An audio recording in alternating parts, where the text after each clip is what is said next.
10절부터 15절 함께 있습니다. 밤에 형제들이 곧 바울과 실라를 베레아로 보내니 그들이 이르러 유대인의 회당에 들어가니라.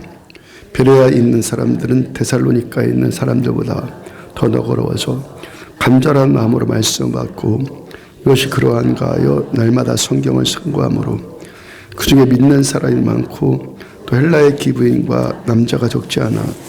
데살로니가에 있는 유대인들은 바울이 하나님의 말씀을 베레아에서도 전하는 줄 알고 거기도 가서 무리를 움직여 수동하게 하거늘 형제들이 곧 바울을 내보내어 바다까지 가게 하되 실라와 디모데는 아직 거기 머물더라. 바울을 인도하는 사람들이 그를 데리고 아덴까지 이르러 그에게서 실라와 디모데를 자기에게로 속히 오게 하라는 명령을 받고 떠나니라. 아멘. 육신의 생각, 영의 생각이란 제목으로 사도행전 260번째 말씀 전해드리도록 합니다. 최근에 강릉은 아니고요. 강릉 곁에 어떤 도시에서 사는 성도님 한 분이 우리 교회에서 예배를 드렸습니다. 그분 오기 전에, 한 분이 오기 전에 그 이전에도 몇몇 분들이 먼저 와서 오후 예배 때 함께 예배 드리고 그러고 뭐 저녁 같이 먹고 저와 신앙 상담을 하는데 신앙 상담을 좀 하고 싶어서 온 겁니다. 그 중에 한 분을 상담하는 중에 그 사람들 가운데 한 분을 제가 보면서 저 사람은 그 이야기를 들어보니까 저 사람은 우리 교회에서 신앙생활하는 것이 맞겠구나. 신앙생활이 맞겠다, 좋겠다 이런 생각이 들었습니다. 그래도 우리 지역 사람 아니니까 멀리까지 교회 다니는 것도 쉽지 않은 일이니까 사실은 뭐 서울에서 살면요 1시간, 2시간 왔다 갔다 하는 건 기본인데 우리는 이 시간에 너무 이렇게 약한 것 같아요. 저 어찌됐든 간에 하여튼 좀 떨어져 있으니까 제가 아무 말도 안 하고 그냥 상담했던 분들에게 그날 그 몇 분들 같이 오셨을 때 처음 오셨을 때 그날 상담했던 분들에게 아무 말도 안 하고 지금 있는 자리에서 은혜 잘 받으시고 주인 기쁘시게 해드리고 교회 잘 섬기고 행복하게 신앙생활 잘 하시라고 그렇게들 구체적으로 몇 가지 더 필요한 것들 권면해드리고 그렇게 이야기를 나눴습니다. 그런 뭐 한두 달쯤 지났나요? 저분은 우리와 함께 신앙생활하는 것이 맞겠다라고 생각했던 분이 주일날 이 시간에 와서 예배를 드리고 있더라고요. 이렇게 보니까 그분이더라고요.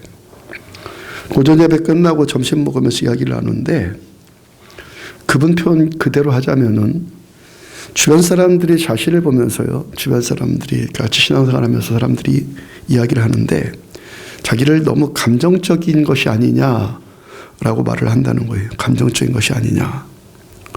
당신이 실상은 은혜를 받고 있는 거다. 은혜를 못 받는 것이 아니라 받고 있는 건데 당신이 정적인 감각을 느끼지를 못해서 은혜를 못 받는다고 생각하는 것이 아니냐. 당신 너무 감정적으로 신앙생활하는 것이 아니냐. 감정적인 터치를 받아야지만 은혜 받는 것이라고 생각하는 것이 아니냐. 그렇게도 사람들이 이렇게 말을 한다는 거예요. 감정적인 터치를 받아야지만 이 사람은 은혜를 받는다라고 사람들은 이렇게 생각을 하고 그렇게 말을 한다는 거예요. 그 말을 듣고 자기도 혼란스럽다는 거예요. 자기가 정말 다른 사람들이 말하는 것처럼 너무 감정적이어서 이 감정의 느낌이 없어서 은혜를 받지 못한다고 감정적인 느낌이 없어서 은혜를 못 받는다고 생각하는 건지 그래서 자기한테 이렇게 문제가 많은 건지 하면서 혼돈이 온다는 거예요. 근데 자기가 자기 성격을 보면 자기 성품을 보면은 그렇게 감정적인 사람 아니라는 거예요. 제가 보더라도 그렇습니다. 남들에 비해서 그렇게 감정적인 것 같지 않고 그냥 평균에서 조금 오히려 좀 감정이 좀 낮은 것 같아요. 감정적인 것이 제가 보기엔. 자기 스스로 보면은 자기가 감정이 충족받지 못해서 그러는 것이 아닌데 다른 사람들에게 자기 이야기를 그렇게 힘든 이야기, 어려운 이야기를 하면 사람들이 잘 이해하지를 못해가지고 답답하기만 하더라는 거예요. 그 답답함이 저와 이야기를 점심 먹으면 이야기를 하면서 이렇게 명쾌해졌다라고 시원해졌다라고 이렇게 대답을 합니다. 많은 경우가요. 여러분들은 좀 더 나을 텐데 신앙생활하는 그 대다수 우리 교회뿐만 아니라 전반적인 모든 신앙생활이요.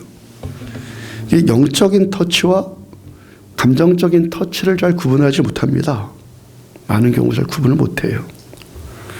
사람들이 예배를 드리다가 울거나 웃거나 하면서 어떤 감동을 받으면, 어떤 감정의 이 감각, 이 터치를 받으면 은혜 받았다고 생각을 합니다. 근데 이 영적인 감각이라는 것은 이런 감정적인 감각, 감정의 감각과는 다른 좀 그 이상입니다. 그 이상이라고요. 또 지적인 것도 마찬가지입니다. 우리가 은혜를 받았다라는 것이 웃거나 울거나 이런 것이 없다는 거 아닙니다. 웃거나 울거나 그런 것이 없다는 것도 아니고 알게 됐습니다. 새로운 것을 알게 됐고 깨달아졌어요. 그래서 고개를 끄덕이잖아요. 뭐 그런 것도 없는 것이 아닌 것이 아니라는 거예요. 고개를 끄덕이고 울고 웃고 합니다. 근데 그 이상의 더 초월적인 감각이 있다는 거예요. 감각, 그 이상의 감각. 그리고 이 감각은 이 맛을 경험해 봐야지만 아는 거예요. 그건 설명을 해서 몰라요. 경험을 해봐야지만 아는 거예요.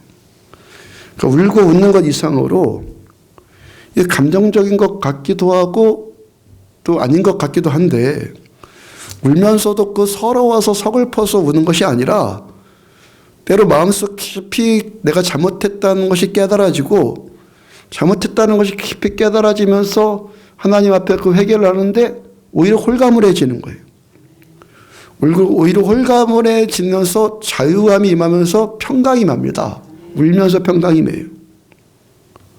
그러니까 지난주에 그 태국의 어떤 사람들 자기가 울면서 왜 기쁜지 모르겠다고 그런 표현을 했잖아요. 또 웃는 것도요. 배꼽 잡는다라는 표현이 있잖아요. 그렇게 웃는 것이 아니라 속에서 알 수 없는 기쁨이 올라오는 거예요. 알 수 없는 기쁨이 올라와서 얼굴이 환해집니다. 입가에 웃음이 가득하고 그렇게 됩니다. 지성으로 깨닫는 것도요. 지성으로 깨닫는 것도 야 이제 알았어. 이제 알았어. 그런 정도의 알미 아니라 알았다 이렇게 다 알잖아요. 들으면 알잖아요. 알았다. 이 정도가 아니라 그 지식, 내가 아는 지식의 주체가 되는 그분의 마음, 그분의 마음을 그 말씀을 하시는 그것을 알게 해주시는 그분의 마음이 느껴져요. 그 특별히요 나를 향하신 그분의 마음이 느껴지는 지식.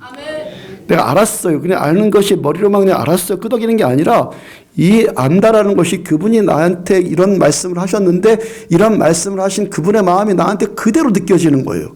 이 지식. 우리가 웃겨서 웃는 것이나 슬퍼서 웃는 것이나 영화를 본다거나 뭐 연극을 본다거나 음악을 본다거나 또 어떤 사람의 영적인 행위들, 희생적인 행위들 그런 것에 감동을 받는다거나 이런 것 이상의 또 다른 감각을 느끼게 된다는 거예요. 그렇죠? 그런 것과는 또 다른. 그러니까 영적인 것에 이 맛을 아는 사람은요. 논리나 지성이나 이런 것으로 만족이 안 돼요. 논리적이고 지성적인 건데도 그게 만족이 안 돼. 감정적으로도 충족이 안 돼요. 감정적으로 남들은 막 웃는데 나는 뭔가 허전하고 배가 고파요. 그러니까 영적인 배고픔은 영적인 일로만 채워지는 겁니다. 영적인 일로만. 그러니까 영적인 맛을 알면요. 영적인 맛을 알면 또 지성적인 설교가 잘못됐다는 거 아니에요. 전혀 아닙니다. 지성적으로 내용 좋고 깊고 풍성하면 얼마나 좋아요. 그런데 그것만 있으면 안 된다는 거예요. 그러니까 영적인 맛, 이 맛을 알면 지성적인 설교나 감성적인 설교, 감성 터치하는 거, 막 감정적으로 막 그렇게 그런 거 있잖아요. 감정적인 설교로도 만족함을 못 얻어요. 감동을 받는데도 만족함이 없어요. 나도 사람이니까 똑같은 사람이니까 저 사람의 감정은 나도 느껴지죠. 느껴지는데도 만족함을 못 느끼는 거예요. 그러니까 이 맛을 알면 이 내 영을 만져주시는, 내 영을 터치해 주시는 말씀으로만 은혜를 받는 거예요. 내 영을 터치해 주시는 설교로만 이 배부름을 얻는 거예요. 시편 34편 8절을 보면 너희는 여호와의 선하심을 맛보아할지어다. 맛보아할지어다. 그에게 피하는 자는 복이 있도다. 자, 우리가 하나님의 선하심을 안다. 안다. 어떻게 알아요? 맛봐서 안다. 맛을 본다. 어떤 사람이 어느 식당 가봤는데 어떤 음식이 맛있어. 이렇게 말해주면 침이 마르도록 칭찬을 합니다. 이렇게 말을 하니까 야, 저 사람이 저렇게 말하는 걸 보니까 정말 맛있는가 보다. 이렇게 알 수 있죠. 이렇게 알 수도 있고 거기 가서 직접 먹어보고 맛을 보고 나서 맛있다 하는 것과는 전혀 차원 다르잖아요. 차원이 전혀 달라요. 전혀 다르다고요. 차원이요. 그 이전에 6절을 보면요. 이 곤고한 자가 부르짖음에 여호와께서 들으시고 그의 모든 환난에서 구원하셨도다. 곤고해요. 곤고해서 하나님께 나왔어요.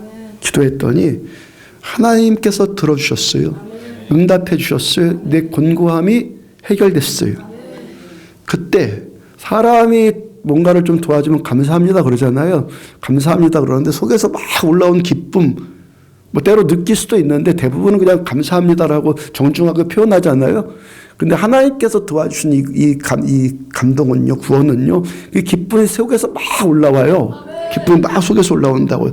때로는 막 경이로움이 느껴지고 하나님께서 나 같은 자에게도 이런 구원을 베풀어 주셔. 어떤 초자연적인 이런 은혜들이 느껴지는 그 감각, 기쁨, 이것이 다르다는 거예요. 그 다음 7절. 여호와의 천사가 주를 경외하는 자를 둘러진치고 그들을 건지시는도다. 천사에게 둘러싸이는 듯한 감각. 예배를 드립니다. 찬양을 합니다. 기도합니다.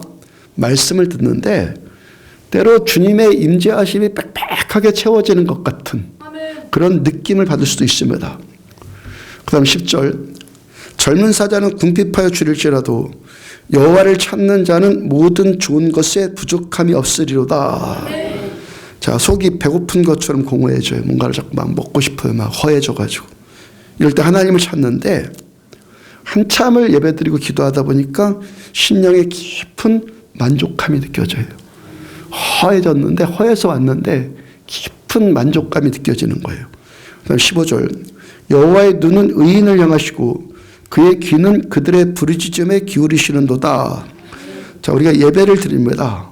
예배를 드립니다. 주님께서 하늘을 여시고 우리를 보고 계신다라는, 주님께서 여기다 보좌를 배설하셨다라는 그런 느낌이 막 들 수가 있어요. 우리가 기도하는 것이 어떨 때는 공허한 메아리처럼 느껴져요. 참 공허하다. 육적인 소리만 들립니다. 영적인 소리만 납니다. 그러면 되게 힘들죠. 그런 상태에서 부르짖어 기도하라 그러면 저를 막 째려봅니다. 그죠? 예. 그래도 하시기 바랍니다. 그래야지 내가 잘못된다는 걸 알지. 일단 가만히 있으면 내가 잘못되는 거 못 느껴요. 소리를 내봐야지. 내가 미치도록 힘들다. 왜 힘들어요? 성령께서 함께 하시지 않으니까.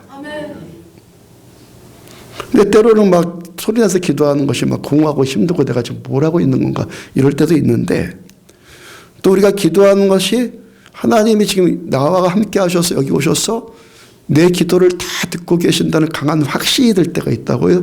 평강이 맙니다. 기도가 되는 거예요. 하는 게 아니라 되는 겁니다. 쥐어 짜지지가 않고 위에서 막 올라옵니다. 속에서. 이런 기도예요. 이러한 일들이 뭡니까? 너희는 여호와의 선하심을 맛보아 알지어다. 맛보아. 자, 이제 시편 34편의 말씀만 가지고 영적인 감각, 영적인 맛을 느끼는 것을 말씀드렸는데, 성경 말씀 전반에 이런 이야기가 가득해 있죠. 이런 이야기로 가득되어 있잖아요. 그러니까 성경 말씀은 기본적으로 뇌를 자극하는 말씀이 아니에요. 맛을 알게 하는 거, 맛을. 그러면 보통 사람들이 알고 있는, 자연적인 사람들이 알고 있는 이 감정적인 감각, 자연적인 사람들이 알고 있는 감정적인 감각, 이거 쓸데없습니까?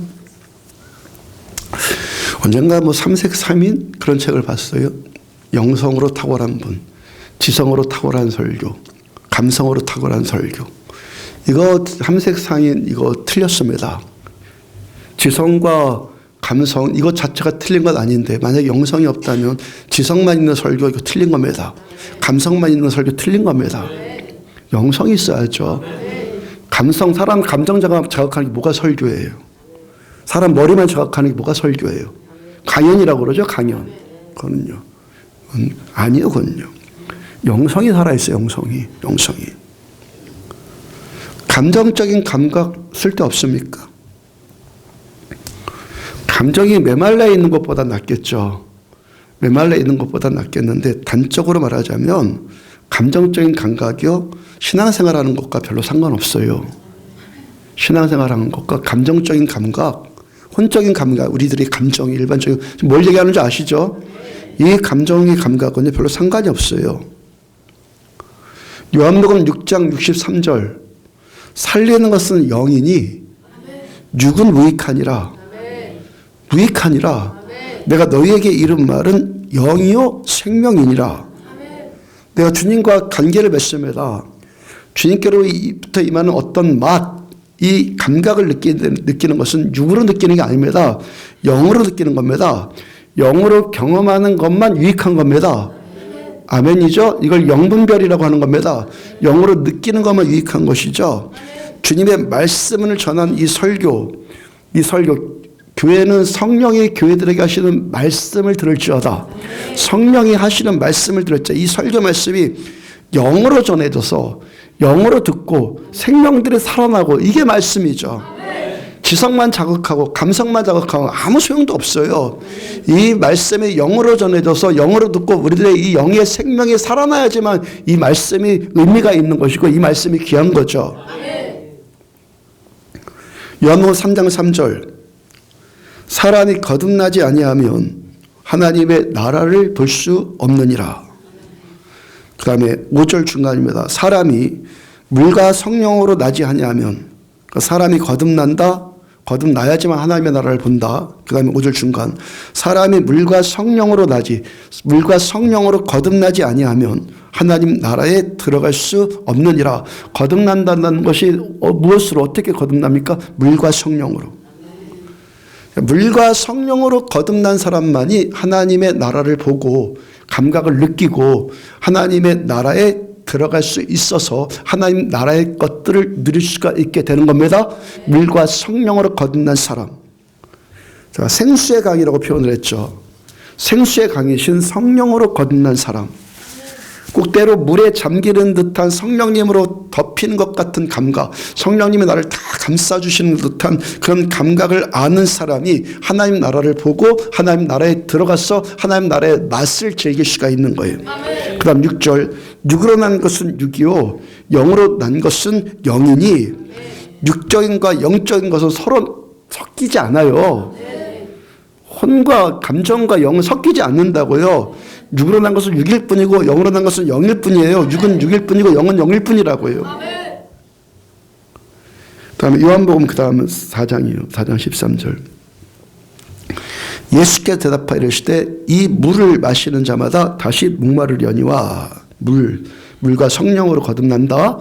3장에서 물과 성령으로 거듭나다. 4장에서 물을 마시는 자마다 자, 예수님께서 사마리아의 한 우물가를 찾아가셨죠. 사마리아 우물가 찾아가셔서 거기에 물길로 온 한 여자와 대화를 합니다. 그때 이 하신 말씀이에요. 저 우물에 물길로 온 여자에게 주님께서 너 이 물 마셔도 또 목마르다. 당연하죠. 또 목마르죠. 그러므로 직전 말씀에서 물과 성령으로 거듭난다 했을 때 물 3장에서 물과 성령으로 거듭난다 할 때 이 물은 우리가 일반적으로 마시고 일반적으로 씻는 물 이걸 말하는 것이 아니라는 거예요. 이 그 물을 주님은 거부하셨잖아요. 거절하셨잖아요. 이 물 먹어봐야 또 목마르다. 자, 물과 성령으로 거듭난다 할 때 이 물은 우리가 일반적으로 생각하는 그 물이 아니라는 거예요. 14절 내가 주는 물, 자 우물물, 그 다음에 예수님이 주시는 물, 내가 주는 물을 마시는 자는 영원히 목마르지 아니하리니 내가 주는 물은 그 속에서 영생하도록 솟아나는 샘물이 되리라. 아멘. 자, 물과 성령으로 거듭난다 말씀하실 때 이 물 어떤 물? 예수님이 주시는 물. 아멘. 일반적인 물이 아니라 예수님이 주시는 물. 자, 주님께서 주시는 이 물을 우리가 먹으면 우리 심령 목마르지 않고 이 물이 내 속에서 영생하도록 솟아나는 마르지 않는 샘이 되어서 계속 이 물이 솟아난다는 거예요. 마중물이라고 했죠. 마중물. 옛날에 우리나라 수동 펌프 쓸 때 이거 보였죠? 이거 하는 거. 이거 얼마간 안 쓰면 뭐 반나절 하루라도 안 쓰면요, 이 펌프까지 올라왔던 위에까지 올라왔던 물이 아래로 다 내려가잖아요. 그 상태에서 이거 펌프질 아무리 해봤자 김 새는 소리밖에 안 들리죠. 김 새는 소리밖에, 바람 새는 일 그만 하게 되잖아요. 이럴 때 어떻게 합니까? 물 한 바가지를 떠와가지고 펌프에다 붓고 그다음 펌프질을 하면은 다시 지하에 그 저장되어 있는 물이 끌어올려지죠. 끌어올려진단 말이에요. 자, 예수님께서 우리에게 주신 물, 예수님이 주는 물이 이렇다는 거예요. 우리 속에 우물이 있어요. 영의 우물이 있어요. 아멘? 우리 속에 영의 우물이 있습니다. 이 영의 우물이 말라 있으면, 이 우물이 메말라 있으면 펌프질해도 김 새는 소리만 나요. 아무리 해봐야 소용없습니다. 바람 빠지는 소리밖에 안 나요. 이 속에 말라비틀어져 있는 이 우리 영에 주님께로부터 임하는 물, 주님이 주시는 물이 이 속에 들어와야지만 우리 생명 살아납니다. 하나님과 교제하게 됩니다. 하나님과 다시 화목하게 됩니다. 하나님의 도우심을 받습니다. 비로소 영이 제 역할을 하게 되는 거예요. 내 안에 있는 영이 하나님과 화목되어지는, 이 영은 하나님을 만나는 기능입니다. 이 영의 기능은 살아계신 우리 하나님을 느끼고 말씀을 듣고 만나는 기능이란 말입니다. 이 기능이, 영의 기능이 살아나서 비로소 하나님과 교제하고 도우심을 받는 이 은혜를 누리게 된다는 거예요. 어떻게 할 때요? 주님께서 주시는 물이 내 안에 들어와야 된다는 거예요. 내 영이 메말라 있고 공허하고 황량해 있었어요. 공허해요. 황량해요. 근데 뭐가 들어오더니 물이 들어왔어요. 물이 적셔졌는데 아무런 감각이 없어요. 그럴 수가 없다는 거예요. 그럴 수가 없다는 거예요. 아멘. 너희는 여호와의 선하심을 맛보알지어다. 바로 그 다음 15절입니다. 여자가 이르되 주여 그런 물을 내게 주사 목마르지도 않고 또 여기 물질로 오지도 않게 하옵소서. 자, 여자가 영원히 목마르지 않는 그 물, 주님께서 주시는 그 물을 저한테 주십시오 합니다. 그 다음 16절 이르시되 가서 내 남편을 불러와라. 주님께서 물 주시겠다고 하고 그 물 달라고 하는 여자에게 주님께서 이 물 마시면 영원히 목마르지 않는다 말씀하셨고, 금을 달라고 하는 그 여자에게 바로 대답을 하시라. 바로 말씀이에요. 가서 내 남편 불러와라. 이 아이들 말로 이거 생뚱맞은 소리 아닙니까? 물 주시겠다고 했으니까, 이 여자가 물 달라고 했으니까 물 여기 있다 그래야 되잖아요. 물 주시겠다고 했고 그 여자가 금을 주세요 했고, 그러면 그 다음에 예수님 어떻게 하면 돼요? 물 여기 있다. 그래 주시면 되잖아요. 근데 생뚱맞게 네 남편 불러와라. 그 다음 이야기가 어떻게 돼요? 여자가 남편이 없다고 대답을 하고, 예수님은 너의 그 대답이 맞다. 넌 지금 정직하게 대답을 했다. 예수님과 그 여자는 지금 처음 만난 거예요. 아는 사이 아니에요. 너 그 말 지금 정직하게 했다. 너가 이전에 남편이 5 있었다. 지금 사는 남자도 네 남편 아니다. 라고 지금 말씀을 합니다. 여자가 깜짝 놀라요. 깜짝 놀라서 주님, 내가 보니 주님 선지자로서이다. 선지자로서이다 그래요. 그 다음에 또 엉뚱한 말씀이 또 나와요. 또 엉뚱한 것 같은 말씀이 나오는데, 이 여인이 또 예배에 관해서 또 질문을 합니다. 바로 다음 20절이요. 우리 조상들은 이 산에서 예배를 했는데 당신들의 말은 예배할 곳이 예루살렘에 있다 하더이다. 자, 우리는 사마리아 그리심산 에발산에서 예배를 했는데 당신들은 예배할 곳이 예루살렘에 있다고 말하더이다. 갑자기 이 여인도 갑자기 또 예배에 대해서 말해요. 정말 이야기를 잠깐만 정리해봐요. 예수님과 이 여인이 우물가에서 만났어요. 우물가에서 물들러 왔잖아요. 여인이. 예수님께서 물길로 온 이 여인에게 너 이 우물물이 아니라 내가 너한테 주고 싶은 물이 있다.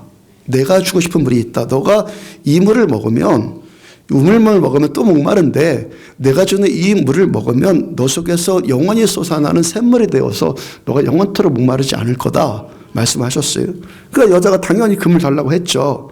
그래서 예수님께서 그 물을 주시면 되는데 갑자기 네 남편을 불러라고 엉뚱한 말씀을 하신단 말이에요. 이 여인이 또 그래서 자기의 현재와 과거를 다 아시는, 다 알고 계시는, 직관하고 계시는 예수님을 보고 깜짝 놀랐고, 이 여인은 이제 또 어떻게 해요? 더 이상 물 달라는 소리 안 해요, 이제는요. 남자대로 생각도 안 해요. 남편대로 생각도 안 하고 물 달라는 소리도 안 하고 그런 얘기 안 합니다. 자, 이거 싹 까먹어버린 거예요. 남편도 물도 싹 까먹어버린 거예요. 그러니까 이 여인에게 있어서 즉 물도 그 나기 남편도 관심 밖의 일이 되었고요. 아멘? 먹는 물도 뭐 영원히 먹는 물도 그 남자도 남편도 관심 밖의 일이 되었고 지금 자기 앞에 있는 분 저분이 지금 선지자다라는 사실이 지각이 생겼고 알게 되었고 그 자기들이 조상적부터 믿어온 하나님의 일을 하는 사람이다. 하나님이 저 사람과 지금 함께 하신다. 이것을 알게 됐어요. 저 사람은 지금 선지자구나. 하나님 저 사람과 지금 함께 하시는 사람이구나. 이걸 알게 됐어요. 그러니까 이 여인이 지금 어떻게 지금까지 메마르고 죽어있던 그 영적 감각이 살살 살아나고 있는 거예요. 사람 알아보는 거예요. 앞에 있는 분이 지금 뭔가 다른 분이라는 것을 알아보는 거예요. 이제 살살 감각이 살아나요. 그래서 앞에 계신 분을 통해서 하나님이 인식이 되는 거예요, 이젠요. 하나 믿고 살았는데, 이제까지 뭐 물 먹는 것밖에 모르고, 남편밖에 모르고, 남자밖에 모르고, 그러고 살았는데, 이제 그 예수님 앞에 서니까, 그동안 잊어버렸던 하나님이 인식이 되는 거예요. 조상적부터 믿었던 하나님, 자기가 평생 섬긴다고 생각했던 하나님, 근데 잊고 새까맣게 잊고 살았는데, 하나님을 향한 인식이 살아나는 거예요. 하나님을 향한 경외심이 살아나는 거예요. 내가 이제부터 하나님을 섬겨야겠구나. 하나님 정말 살아계시는 거구나. 하나님을 향한 예배에 대한 목마름이 생기는 거예요. 예배에 대한 목마름이. 주님께서 주시는 그 물, 내가 너한테 물 줄 거다. 그 물이 지금 임했습니까? 임하지 않았습니까? 지금 약속 지켰습니까? 안 지켰습니까? 주셨잖아요, 지금. 이미 임했잖아요. 물이 임했잖아요. 어떻게 임했어요? 주님 안에 있는 영. 주님 안에 있는 영이 이 여인과의 대면에서 이 여인에게 자동적으로 흘러 들어간 거예요. 이 여인의 잠자는 영을 깨웠고 메마른 영을 적셨고 이 여인의 죽어있는 영, 그 마중물이 되어서 주님의 물이 들어가니까 이 영이 살아나기 시작하는 거예요. 살아났어요. 아멘? 그러니까 이 여인이 자기 앞에 계신 예수님과의 만남, 주님과의 만남을 통해서 하나님을 향한 경외심이 살아났어요. 하나님을 새까맣게 잊고 살았는데 그 신적 그 경외심이, 영의 경외심이 살아났고 그래서 하나님을 섬겨야 되겠구나. 내가 이때까지 잘못했구나. 여러분 하나님 깊이 만나면 회개가 자동적으로 나옵니다. 요한복음 4장에서는 그런 표현은 없지만 이 여인은 분명히 그런 거 느꼈을 겁니다. 영적인 감각이 터치를 받으니까 내가 이제까지 하나님 새까맣게 잊고 살았고 잘못했구나. 하나님을 향한 경외심, 섬기고 싶은 마음, 하나님을 향한 예배드리고 싶은 갈망이 이 여인한테 일어난 거예요.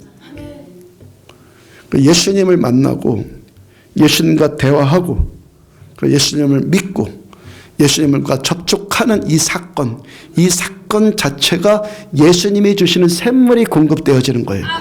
아멘이죠? 우리가 먹듯이 이렇게 물 먹는 게 물이 아니라 이게 아니라 주님과 접촉한 이 사건 자체가 주님 안에 있는 물이 내 안에 흘러 들어오는 거예요.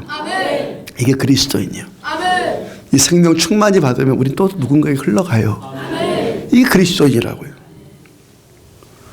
요한복음 6장 63절을 다시 보면은 살리던 것은 영이니 육은 무익하니라. 내가 너희에게 이른 말은 영이요 생명이라. 자, 이 말씀이 사람의 말이 아니라 주님의 말씀으로 임하면 이 말씀 자체가 영이고 생명인 거예요. 주님과 내가 영적으로 접촉되는 이 사건. 자, 지금 사마리아 여인과 예수님과의 대화에서 논리가 있습니까? 아주 뭐 지적으로 막 그런 이야기가 있습니까? 뭐 감정적인 교류가 있습니까?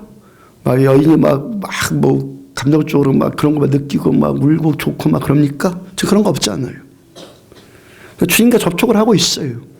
접촉을 하고 있는데 이제껏 몰랐던 그 기쁨, 남자를 통해서 얻어졌던 그런 기쁨이 아니라 새로운 기쁨, 알 수 없는 기쁨이 내 안에 막 올라와요. 그러니까 이 여인이 좀 이따 어떻게 합니까? 물동이 싹 버려두고 이제 사마리아 마을로 뛰어 들어갑니다. 그 기쁨이 주체되지 않으니까 내가 메시아를 만났다라고 선포하기 시작을 하는 거예요. 중간에가 영적으로 접촉되는 이 사건이요. 주님께서 성령으로 나에게 오셔서 나에게 말씀해 주시고 나를 만져주시는 이 사건, 이 사건이 주님의 물이 나에게 임하는 거예요.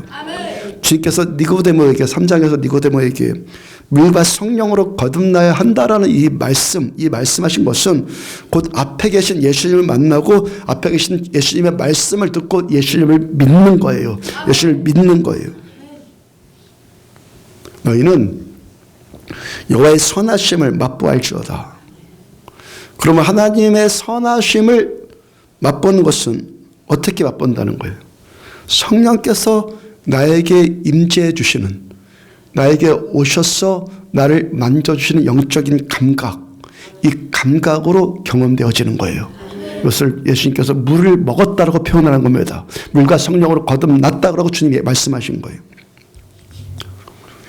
시편 111편 10절이요. 여호와를 경외함이 지혜의 근본이라. 여호와를 경외하는 것이 지혜의 근본입니다. 이 계명을 지키는 자, 주님의 계명, 말씀을 지키는 자는 다 훌륭한 지각을 가진 자이니, 주님의 말씀을 지키는 자는 다 훌륭한 지각, 훌륭한 감각을 가진 자이니, 여호와를 찬양함이 영원히 계속되리로다. 지혜를 얻고 싶습니까? 하나님을 경외하십시오. 어리석습니까? 나 지혜롭고 싶다. 하나님을 경외하십시오. 하나님을 경외한다는 것이 뭡니까? 하나님의 계명을 지킨다. 하나님의 말씀에 순종한다는 것이 하나님을 경외한다는 거예요. 하나님 경외는 뭐라고? 하나님의 말씀을 지킨다는 거예요. 이 사람은 훌륭한 지각 가진 사람이다. 훌륭한 감각을 가진 사람이다.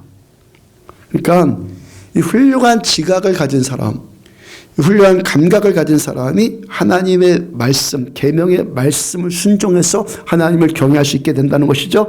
동시에 하나님 그렇게 경외하는 사람에게 또 훌륭한 지각이 또 생기는 것이고, 서로 완벽하게 보완 관계입니다. 하나님을 경외하면, 말씀 지켜서 하나님 경외하면 훌륭한 감각이 살아납니다. 이 훌륭한 감각이 있는 사람이 또 하나님의 말씀을 지켜 순종할 수 있는 거예요. 로마서 8장이 그 말씀이라고 그랬죠. 3절 말씀. 율법이 육신으로 말미암아 연약할 수 없는 그것을 하나님은 하시나니, 우리 육신만 있어서는, 육신의 감각만 있어서는 연약해서 율법의 말씀을 지킬 수가 없어요. 성령을 오신 주님이 내 안에 오셔야 되는 거예요.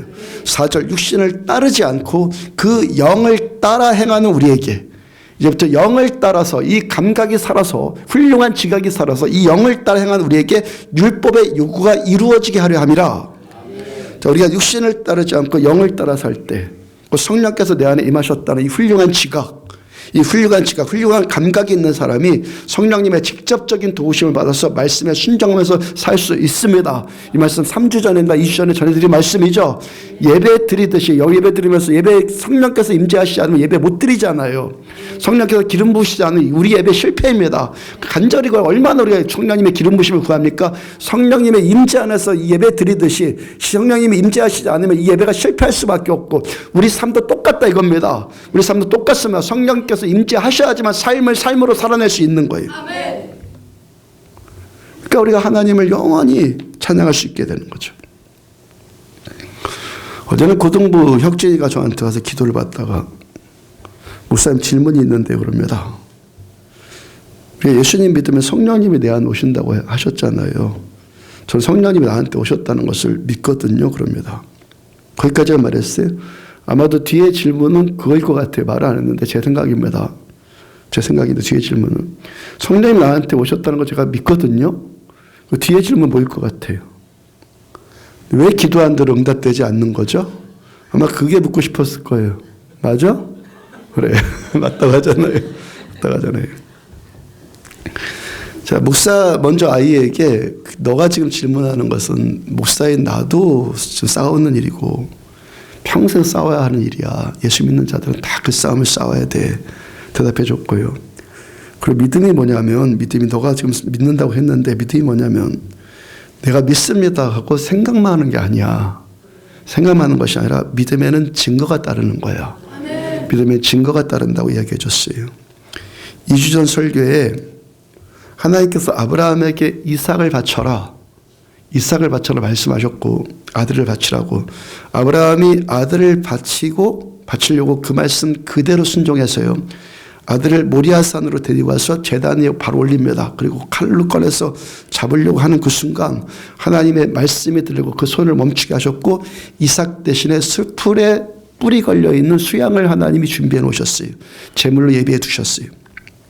자, 그 이야기를 통해서 주님께서 무슨 말씀을 합니까? 그 과정 가운데 창세기 22장 12절, 사자가 이르시되 그 아이에게 내 손을 대지 말라, 그에게 아무 일도 하지 말라, 내가 내 아들 내 독자까지도 나에게 아끼지 아니하였으니 내가 이제야 너가 하나님을 경외하는 줄 아노라. 자, 독자 아들까지도 이삭까지도 아끼지 않고 하나님의 말씀에 순종해서 바치는 걸 보고 너는 정말 나를 경외하는구나, 하나님 인정해 주셨다는 거예요. 자, 그 다음에 자, 아브라함이 하나님의 말씀에 순종해서 그 독자까지도 아끼지 않고 하나님께 드린 이 사건, 이걸 뭐라고, 하나님을 경외한 거예요. 그렇죠? 하나님이 말씀하셨고 그 말씀 듣고 그대로 합니다. 하나님 경외한 거예요. 그리고 경외는 뭐라고요? 하나님의 말씀을, 계명을 그대로 지키는 거예요. 이게 경외예요. 히브리서 11장 17절, 아브라함은 시험을 받을 때 창세기 22장 이 말씀이에요. 그 시험 받을 때 믿음으로 이삭을 드렸으니, 믿음으로 이삭 드렸어요.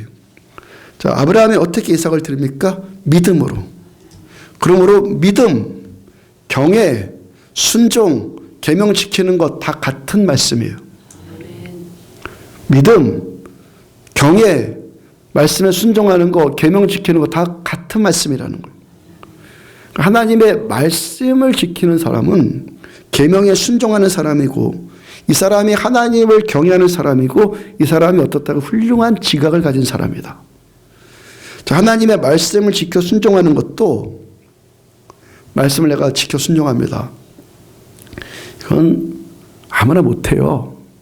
영이 살아난 사람, 지금까지 알지 못했던 훌륭한 지각이 살아났고 예수 믿고 주님 만났어. 영적인 감각을 느끼게 되었고, 그래서 이제부터 내가 영 따라 살아야겠구나, 영 중심으로 살아야겠구나 라고 살면서 성령님의 도우심을 받아 살 때 우리들 하나님의 말씀께 순종할 수 있게 되는 거예요. 또 순종하면 더 성령께서 나와 더 가까이 해주시고, 아멘. 성령께서 가까이 하시니까 더 순종할 수 있게 되고, 물론 시간은 하루아침에 안 되는 거예요. 아주 오랜 시간 걸립니다. 그렇지만 우리는 이 싸움과 과정을 치러내야 하는 겁니다. 자, 우리가 거듭난다는 것도 물과 성령으로, 아멘. 거듭나는 것도 성령입니다. 구원받아서 거듭받는 것도 성령이고, 영원히 목마르지 않는 물, 이 영혼의 갈증이 채워지는 것도 성령님으로, 하나님의 말씀을 지키면서 살 수 있는 것도 성령님으로, 아멘. 성령님과 함께 산다는 것, 너희는 여호와의 선하심을 맛보아 알지어다. 성령님과 함께 살 수 있다는 것은 기독교 신앙의 시작이에요. 기독교 신앙의 시작이라고, 거듭난 거니까 날마다의 삶이에요. 날마다의 신앙생활이에요. 그리고 끝까지 이 믿음 지켜나가는 것의 결과입니다. 성령님과 함께 하는 것은 그러니까 다라는 거예요. 전부예요. 모든 것이에요. 요한복음 14장부터 16장까지 그 말씀처럼 성령님 누구시라고요? 영으로 다시 오신 예수님. 내가 너희를 고아처럼 버려두지 않고 다시 올 거다. 성령으로 주님께서 다시 오셔서 제자들과 또 함께 하셨어요. 자, 제자들에게 있어서요, 처음 예수님을 만나서 예수님과 함께 3년 반 동안 동고동락한 것, 이것이 제자들에게 있어서 신앙생활의 전부죠. 제자들이 예수님 떠나서는 아무것도 할 수 없어요. 아무것도 아니에요. 나를 떠나서 너희가 아무것도 할 수 없다. 존재 자체가 아무것도 아니에요. 그러니까 제자들이 예수님과 함께 신앙생활했던 것이 전부였던 것처럼, 이제부터는 제자들이 성령으로 다시 오신 예수님, 아멘. 성령으로 다시 오신 예수님과 함께 사는 것, 함께 신앙생활 한 것, 함께 사명 감당한 것이 어떤 말씀이에요? 지금 전하고 있는 사도행전의 말씀이에요. 성령으로 오신 예수님과 함께 사는 것, 이것이 사도행전의 말씀이고, 그때부터 지금까지 앞으로도 영원토록 성령님과 함께 하는 것이 신앙생활이요. 성령님과 함께 하는 것이 신앙생활이고 전부이고 모든 것이에요. 참 서두에 말씀드린 이야기 드린 그 집사님이 성령께서 함께 하시는 이 하나님의 선하심을 맛보고 싶어서 우리가 함께 예배를 드린다는 것, 예배 드리러 함께 온다는 것이 잘한 일입니까? 못한 일입니까? 잘한 일이죠.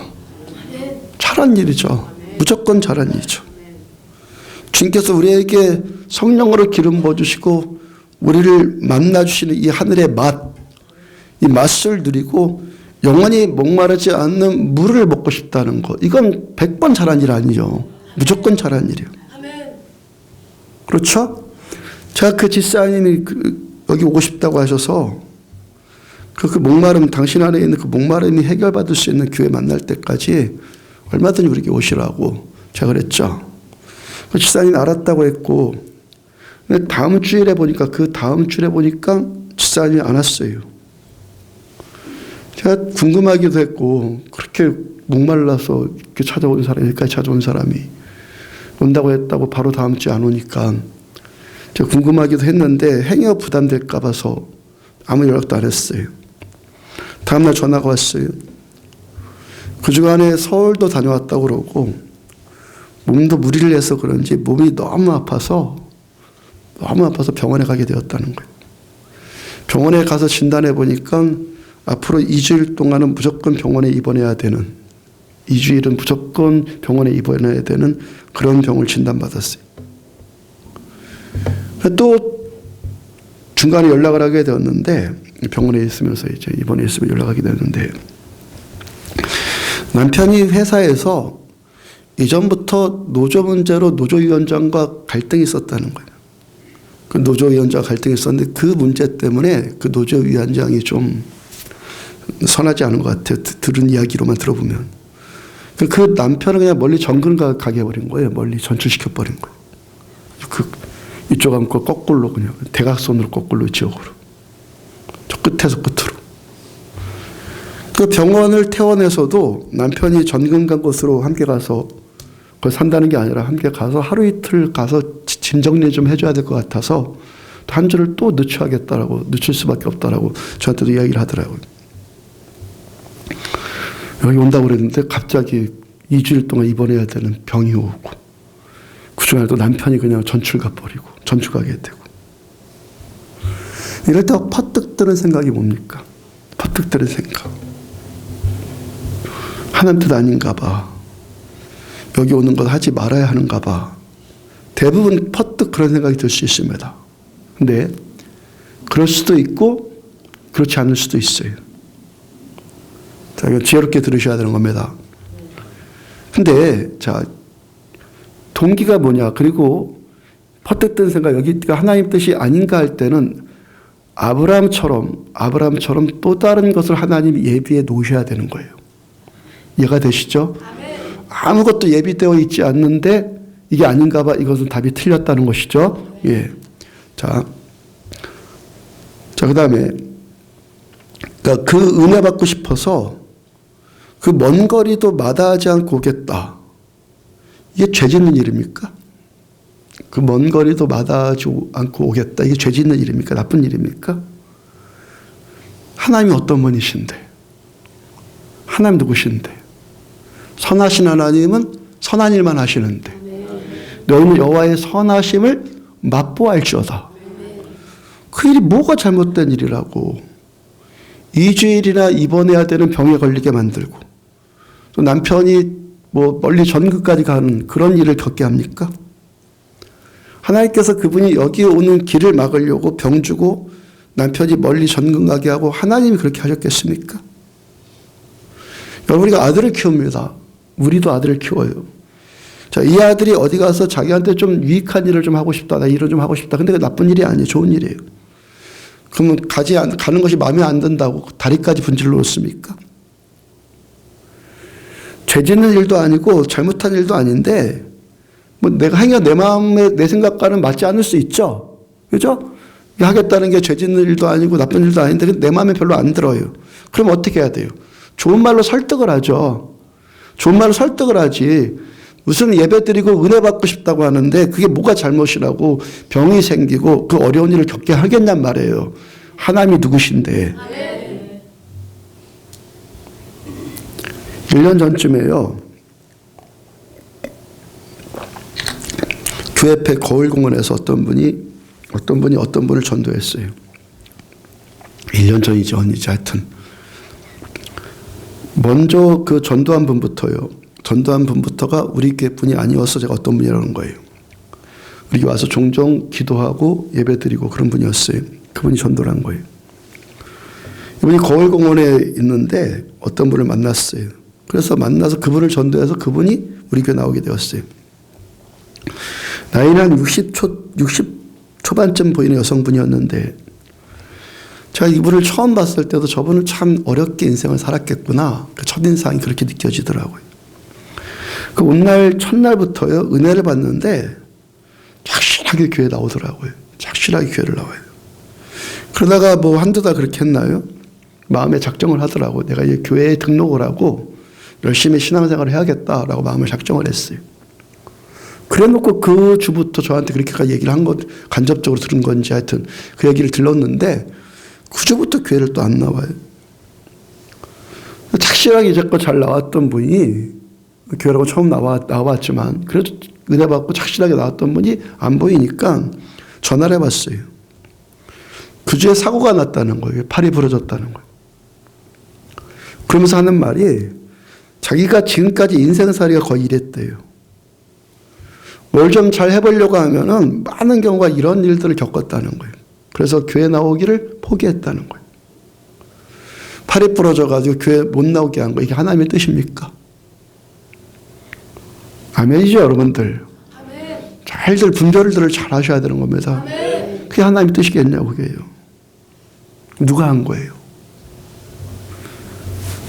마귀는 하나님의 일을 방해하는데 마귀가 파고들 수 있는 모든 약점과 틈을 마귀는 다 이용할 수 있어요. 아주 영리한 자라고 그랬죠. 매우 영리한 자예요. 병주고 어려운 일 겪게 만들어서 평상시에 그게 틈이 될 수 있죠. 이 몸이 선천적으로 약한 사람들. 문제가 벌어질 만한 소지가 다분히 있었어요. 그걸 꼭 그때 터뜨리는 거예요. 그때 터뜨려요. 그래서 뭔가를 하려고 하는데 의심이 생기게 만들고 낙심 주고 때로 미움 주고 두려움을 주는 거예요. 요한복음 13장 2절을 보면은 마귀가 벌써 시몬의 아들 가룟 유다의 마음에 마귀가 예수를 팔려는 생각을 넣었더라. 아멘. 마귀가 가룟 유다의 마음에 예수를 팔려는 생각을 마귀가 그 생각을 넣었더라. 성령께서만 우리에게 말씀하시는 것이 아니에요. 마귀도 우리에게 생각을 집어넣어요. 마귀도. 우리 이렇게 예배드리고 말씀 듣고 회개하고 죄사함 받고 기름 부으심 가운데 있으면 성령님의 생각이 우리 영 안에 들어옵니다.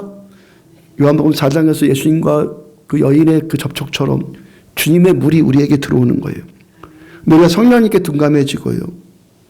말씀이 희미해지고 그런 원인이 또 어려운 문제를 만나고 특히 그래서 감정이 상하고 혼란스럽고 그러면요. 그 틈으로 마귀가 생각을 집어넣어요. 마귀의 생각을. 요한복음 10장 10절 도둑이 오는 것은 도둑질하고 죽이고 멸망시키려는 것뿐이요. 내가 온 것은 양으로 생명을 얻게 하고 더 풍성히 얻게 하려는 것이라. 성령님 반드시 계시듯이 악령도 반드시 존재합니다. 아멘이죠? 악령도 반드시 존재해요. 여기도 분명히 존재해요. 예수님께서 마귀가 예수님도 시험했어요. 예루살렘 성전 꼭대기까지 예수님을 데리고 가서 거기서 시험합니다. 여기에 마귀가 없을 것 같습니까? 성령님이 존재하듯이 악령도 존재하는 겁니다. 예수님께서 우리에게 오신 목적이 뭐예요? 생명을 얻고 더 풍성히 얻게 하려는 것. 예수님은 우리에게 생명 얻을 생각을 주세요. 생명 얻을 생각을 주신다고요? 도둑 사탄이 오는 것은 예수님의 그 생명의 일을 회방하는 거예요. 그 생명을 도둑질합니다. 주님의 생명이 주님의 물론에서 우리에게 왔어요. 근데 마귀는 이 생명을 도둑질해 가요. 그리고 죽입니다. 멸망시키려고 합니다. 그래서 우리가 말씀을 잘 들어야 되는 거예요. 우리가 육의 세계가 아니라고 우린요. 우리의 싸움은 혈과 육이 아니라 하늘에 있는 악의 영들과 아멘입니까? 우리 영적으로 하늘을 타야 된다고요. 밤낮 예수 믿는다고 이 생각밖에 안 하고 사는 거면 예수를 뭐 하려고 믿어요? 내 좋은 생각 갖고 살지. 자, 우리 예수 믿는 우리들은요. 예수 믿는 우리들은 내 안에 들어온 이 생각이 마귀가 주는 생각인지 성령이 주신 생각인지를 잘 분별해야 되는 거예요. 아멘. 분별을 하고 살아야 되는 거예요. 이게 지혜롭게 산다는 거예요. 아무 생각이나 다 받아들이면 안 되는 거예요. 내 안에 들은 이 생각이 성령님이 주시는 생각인지 마귀가 주는 생각인지 이걸 분별해야 된다고요. 그러니까 왜 요한복음 이 말씀이 중요합니까? 왜 중요한 거예요? 이건 죽느냐 사느냐의 문제이기 때문에 그런 거예요. 죽느냐 사느냐. 도둑이 주는 생각을 따라가면 도둑질 당합니다. 죽임 당합니다. 멸망 당합니다. 이렇게 살겠습니까? 아니잖아요. 그래서 이 말씀이 너무너무 중요한 겁니다. 도둑이 주는 생각을 받아들이면 죽임 당합니다. 멸망 당하고 생명 도둑질 당합니다. 성령께서 주시는 말씀, 성령님의 생각을 따라가야지만, 성령님의 생각을 받아들여야지만 우리가 생명을 얻고 더 풍성한 생명을 얻게 되는 것입니다. 그럼 우리는 잘 분별해야 되는 겁니다. 이 생각이 성령이 주신 생각인지 마귀의 생각인지, 마귀도 생각 우리한테 집어넣는다니까요. 마귀의 생각인지 성령이 주신 생각이 잘 분별해야 되고, 마귀의 생각은 거절하고 성령 주신 생각을 받아들이고 살자. 그래야 성공한다는 거예요. 디모데후서 1장 4절을 보면은 내 눈물을 생각하여, 자, 디모데가 예수님의 바울의 제자죠. 바울이 디모데에게 편지를 쓰는 거예요. 디모데후서 말씀. 자, 너의 눈물을 생각해서 너 보기를 원하면 내 기쁨이 가득하게 하라 하미니, 내 기쁨이 가득하게. 디모데한테 바울이 편지를 쓴데, 디모데후서는 어떤 편지라고요? 바울의 마지막 쓴 서신서예요. 마지막. 순교당하기 직전에 기록한 유언장과 같은 이 서신서예요. 디모데후서가. 지금 디모데의 그 상황, 2000년 전에 지금 디모데 후서를 쓰고 있는 그 상황이 초대교회의 핍박이 계속 임하고 있을 때예요. 교회 핍박이 임하고 있을 때. 아마도 디모데가 에베소 교회를 섬기고 있었을 때입니다. 에베소 교회 목사였을 텐데, 디모데가, 바울은 감옥에 있고 그 편지를 쓴 거예요. 에베소 교회 목사인 디모데에게. 그러니까 섬기고 있었을 테인데 교인들도 그 핍박 때문에 믿음을 저버리고 배교하는 신자들이 점점 늘어나요. 배교하는 신자들이. 교회가 침울해질 것 아니겠습니까? 영적인 분위기가 가라앉을 수밖에 없겠죠. 자, 이렇게 어려울 때에 지금껏 자기가 의지했던 스승 바울도 감옥에 갇혔어요. 좀 있으면 풀려나겠지 했는데 풀려날 기회는 전혀 보이지 않고 이제 좀 있으면 사형당할 것 같아요. 처형당할 것 같아요. 그 디모데가 울고 있는 거예요. 내 눈물을 생각하는 것은 바울이 제자 디모데를 보고 싶다. 그래서 바울이 보고 싶다. 너 보고 싶다. 왜요? 감옥에 갇힌 내가 외롭기 때문이 아니라 감옥 밖에서 울고 있는 너 때문에 내가 보고 싶다. 아멘. 아멘. 자, 디모데의 심령이 두려움, 낙심, 슬픔, 절망 이런 것 때문에 흘리는 눈물 대신에 기쁨이 가득하게 해주고 싶다. 아멘. 아멘. 뭐라도 맡은 분들은 이런 마음으로 바꾸셔야 되는 겁니다. 아멘. 아멘이죠. 이게 리더의 마음이에요. 리더의 마음. 내 고통보다 남의 고통을 먼저 생각할 줄 아는 사람. 생각 바꾸면 되는 거예요. 지금까지 나밖에 모르는 거 남 생각하면서 생각을 바꾸자. 생각부터 바꿔야 되는 거예요. 생각을 바꾸는 사람을 이렇게 귀하게 쓰시는 거예요. 내 고통보다 남의 고통, 얼마만큼 남이에요, 지금. 얼마만큼 지금 이 둘의 관계가 어때요? 대부분 어떻습니까? 감옥 밖에 있는 사람이 감옥 안에 있는 사람을 위로해야지, 면회를 해야지. 감옥 안에 있는 사람이 감옥 밖에 있는 사람을 위로하고 싶다. 내가 너를 면회하고 싶다. 이런 사람에게 하나님께서 은혜를 넉넉하게 부어주시는 거예요. 아멘. 은혜 받고 잘 감당하고 싶습니까? 생각 바꾸십시오. 내 고통보다 남의 고통을 먼저 생각할 줄 아는 사람. 그 5절. 이는 내 속에 거짓이 없는 믿음이 있음을 생각함이라. 이 믿음은 먼저 내 외조모 로이스와 내 어머니 유니게 속에 있더니 내 속에도 있는 줄을 확신하노라. 디모데는 어떤 사람이었어요? 제자 디모데. 거짓 없는 참 믿음을 가진 사람이에요. 바울이 보니까 저 사람은 예수님이 나다나엘을 본 것처럼 너가 참 이스라엘 사람이다. 너 속엔 간사한 것이 없도다. 예수님 그러셨는데 바울이 디모데를 보니까 그런 거예요. 너 안에 있는 믿음은 진짜 믿음이다. 자, 그러니까 바울이 디모데를 첫눈에 그냥 반한 거죠. 여러분들 제자가 스승도 잘 만나야 되는데 스승도 제자를 잘 만나야 되는 겁니다. 아멘이죠? 제가 여러분들을 잘 세워줄 수 있습니다. 여러분들도 목사를 세우는 겁니다. 아멘이죠? 예. 하여튼 바울이 디모데 안에 있는 그 참믿음을 단박에 알아보고 얼마나 좋았겠어요? 디모데를 제자 삼고 또 동역자로 삼고 뛸 듯이 기뻤겠죠. 왜? 디모데 안에 있는 믿음이 참믿음이니까. 그리고 뭐라고 합니까? 너 안에 있는 그 참믿음만 다시 살아나면, 너 믿음만 다시 살아나면 너가 다시 일어설 수 있어. 그래서 바울이 안수해주고 싶다. 너를 만나고 싶다. 6절. 그러므로 내가 나의 안수함으로 만나서 안수해주고 싶다. 안수함으로 너 속에 있는 하나님의 은사, 어떤 은사, 그 참믿음, 그 믿음의 은사를 다시 불릴듯하게 하기 위하여 너로 생각하게 하노니. 바울께서 디모데를 다시 만났어. 안수해주고 디모데 안에 있는 믿음의 은사를 불릴듯이 다시 일으켜 세워주고, 그래서 슬픔 대신 기쁨을 회복시켜주고 싶다. 바울이 디모데를 향한 마음이에요. 이 마음 갖기를 축복합니다. 이 마음 가진 자들 일어서길 바랍니다. 뭐라도 맡은 자들이 이런 마음으로 생각을 바꾸십시오. 7절. 하나님 우리에게 주신 것은, 바로 다음 7절이에요. 하나님 우리에게 주신 것은, 하나님 주시는 것은, 하나님 주신 생각은 두려워하는 마음이 아니요 오직 능력과 사랑과 절제하는 마음이니. 두려움, 낙심, 슬픔, 이거 하나님 주시는 거 아니에요. 하나님 주신 마음이 아니라고요. 마귀가요, 문제를 일으켜요, 고통을 줍니다. 마음 상하게 만들어요. 그래서 그 틈으로 마귀가 또 두려움, 낙심, 실망, 절망, 의심, 미움, 이런 생각을 또 마귀가 또 집어넣어요. 이럴 때 마귀가 주는 두려움과 낙심을 따라가면 어떻게 되는 거예요? 생명 도둑질 당하는 거예요. 하나님의 일을 그르치게 되고 하나님의 일을 포기하게 되는 것이죠. 하나님 주시는 마음은 뭐라고요?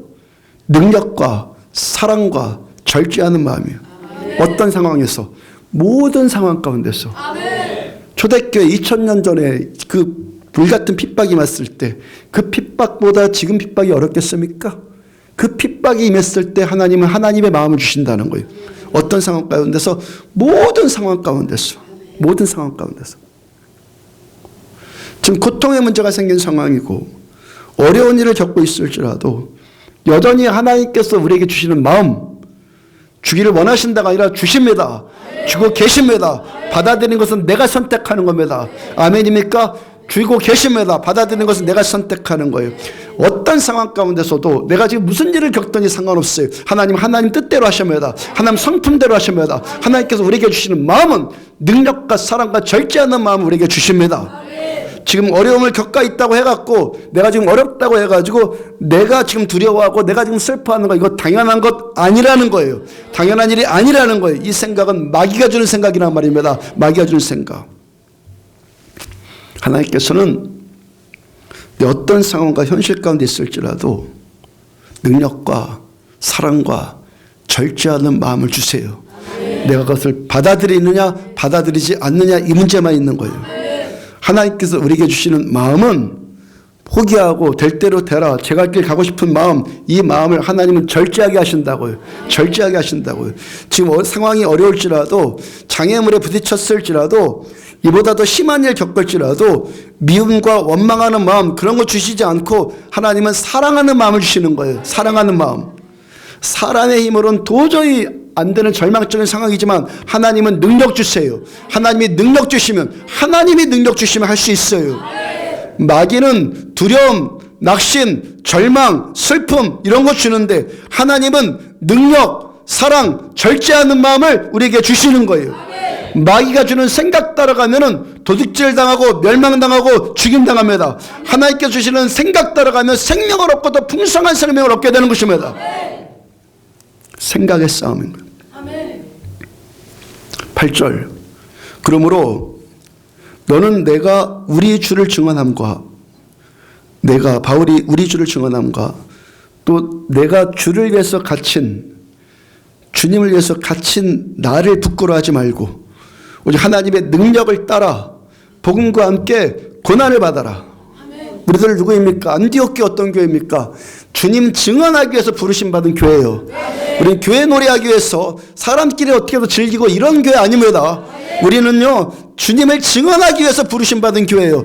예수 증언하기 위해서 땅끝까지 이뤄서 주님의 증인되기 위해서 부르심 받은 교회예요. 그리고 우리가 지금도 앞으로도 끝까지 해야 될 일은 우리 호흡이 살아있는 동안 내가 일할 수 있는 동안 끝까지 해야 되는 것은 예수 증언하는 일이에요. 그런데 이렇게 주의 일 감당하다 보면 죄인과 같이 취급당할 때가 있단 말이에요. 그렇죠? 감옥에 갇힌 나를 부끄러워하지 말아라. 죄인과 같이 취급당할 때 어떻게 하라고요? 부끄러워하지 말아라. 부끄러워하고 의기소침해지고 수치스러워하면은 마귀한테 지는 거예요. 대신 어떻게 합니까? 고난을 받아라. 고난이 오면요 고난 받아버리면 되는 거예요. 받아라. 피하려고 하니까 힘든 거지 그냥 받아버리면 되는 거예요. 받아버리면 된다고요. 예수님을 증언하고 복음 전하는 일을 감당하려면은 마귀가 획책하는 고난 당할 수밖에 없단 말입니다. 고난 당할 수밖에 없는데 이럴수록 어떻게 하라? 하나님의 능력, 하나님 주시는 마음은 두려워하는 마음이 아니라 능력이다. 능력을 구하고 이 능력 갖고 고난을 받아버리는 거예요. 능력으로 고난을 이기는 거예요. 도망다니는 것이 아니라 고난을 그냥 받아버리는 거예요. 능력으로 이기는 거예요. 바울을 옥에 가뒀어요. 순교당하게 합니다. 이게 하나님이 직접적으로 한 거예요. 직접적으로. 하나님 먼 계획을 말하는 게 아니라 하나님의 그 경륜이 있잖아요. 영원부터 마지막 때까지 있는 하나님의 경륜이 있잖아요. 근데 제가 지금 질문 드린 것은 직접적인 거. 바울을 옥에 가두게 직접적으로 한 자, 바울을 죽인 자, 순교당하게 한 자, 이것이 하나님이십니까? 마귀입니까? 누가 이렇게 한 거예요? 마귀가. 여러분 욥기서에서요. 욥기서에서 하나님 앞에 마귀가 서죠. 마귀가 서 내가 욥을 좀 못살게 굴겠다 그러죠. 그리고 하나님 그냥 허락하시죠. 먼 계획과 하나님의 경륜이 분명히 있어요. 근데 직접적인 일을 하는 것은 마귀가 하는 거예요. 이게 분별이란 말입니다. 이게 분별. 바울을 감옥에 가게 만들고 순교당하게 만든 것은 마귀예요. 마귀. 그렇게 마귀가 이렇게 괴롭히면, 이렇게 바울을 괴롭히면 좌절하고 슬퍼하고 두려워하고 낙심하고 포기해서 하나님의 일이 그르치게 될 걸로 마귀는 생각을 하는 거예요. 그래 괴롭히는 거예요. 누구를 격동시켜서 마귀가요? 로마 황제를 격동시켰죠. 유대인들을 끊임없이 격동시키죠. 대적들을 일으켜갖고 기독교를 핍박하고 바울을 옥에 가둔 거잖아요. 하나님이 옥에 가둔 거 아니잖아요. 로마 황제가 가뒀잖아요. 유대인들이 가뒀잖아요. 마귀가 한 짓이란 말이에요. 마귀가 했단 말이에요. 마귀가. 아멘. 하나님이 했다는 게 아니에요. 마귀가 그런 거예요. 마귀가. 왜 하나님 애꿎은 하나님을 뭐라고 그래요? 마귀가 그런 거예요. 마귀가. 하나님 어떤 날을 쓰세요? 마귀가 이렇게 나를 괴롭힐 때 거기에 굴하지 않고 그냥 받아버려요.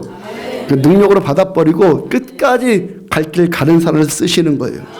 그리고 하나님이요 끝까지 가게 해주세요. 15절입니다.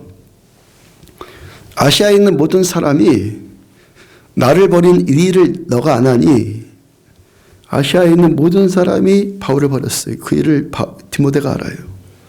그 중에는 부겔로와 허모게네도 있느니라. 사도행전 19장 10절이에요. 사도행전 19장 10절에 두 해 동안 이같이 하니 바울께서 에베소에서 두 해 동안 복음을 전해요. 그랬더니 아시아에 사는 자는, 아시아에 있는 모든 자들이 바울을 버렸다고 그랬죠. 여기서는 또 아시아에 있는, 사도행전 19장은 지금 바울이 순교되어 죽기 직전 훨씬 전의 일입니다. 훨씬 전은 아니요, 한참 전의 일이에요. 자, 아시아에 있는 모든 자, 에베소에서 바울이 사역할 때 아시아에 있는 모든 자는 유대인이나 헬라인이나 다 주의 말씀을 듣더라. 지금 어떤 상황인지, 지금 디모데후서의 상황이 어떤 상황인지 아시겠습니까? 바울께서 에베소의 두란노 소원에서, 지금 디모데가 목회하는 그 에베소에서 2년 동안 복음을 전했어요. 선교했어요. 저희 말씀을 가르쳤어요. 그러니까 소아시아 지역의 모든 사람이 다 복음을 들어요. 아시아의 사람들이 다 들어요. 근데 이 사람들이 어땠다고요? 다 바울을 버려요. 다 버려요. 들었던 사람이 다 버리고 배신해요. 그중에서 부겔로와 호모게네 같은 사람은 더 심하게 바울을 대적해요. 부겔로와 호모게네 얘기를 왜 했을까 그럼? 이 사람 디모데도 알아야 몰라요. 아니까 편지했겠죠. 처음엔 디모데 같은 제자였을 거예요. 디모데 같이 바울과 함께 동역했던 사람이었을 거예요. 바울을 열심히 따랐던 사람이었을 거예요.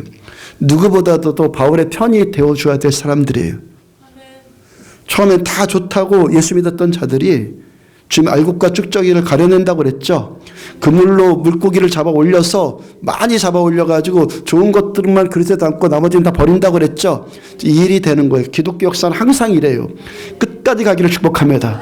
끝까지 가시기 바랍니다. 다 가려져 버린 거예요. 그중에서 어떤 자들은 바울을 심하게 대적을 해요.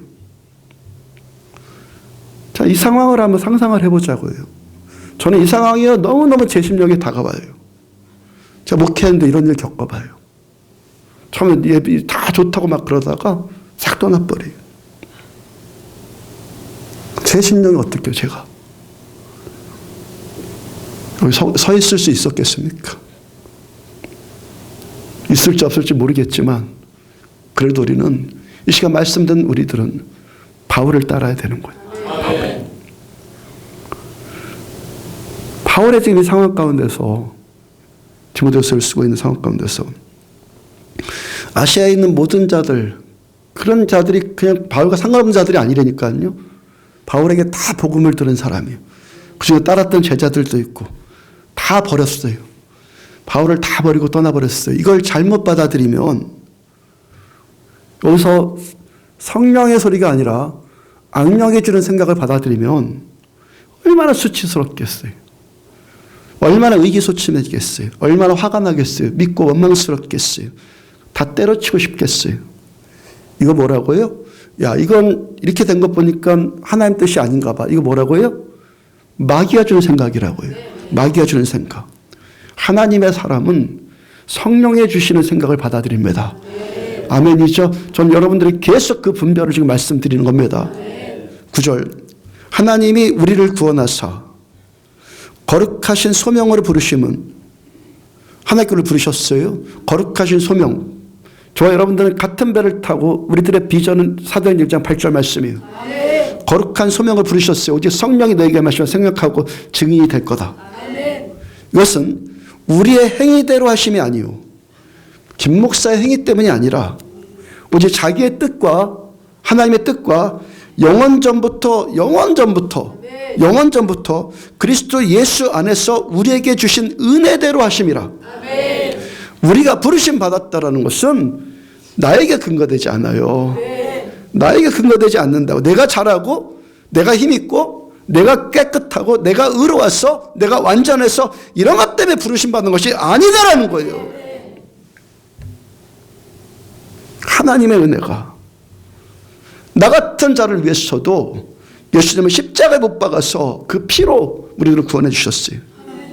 예수님의 목숨값으로 우리가 구원받는 것도 나 같은 자가 나를 위해서 예수님이 죽어주셨다는 거, 이것만 해도 얼마나 놀라운 사실이에요.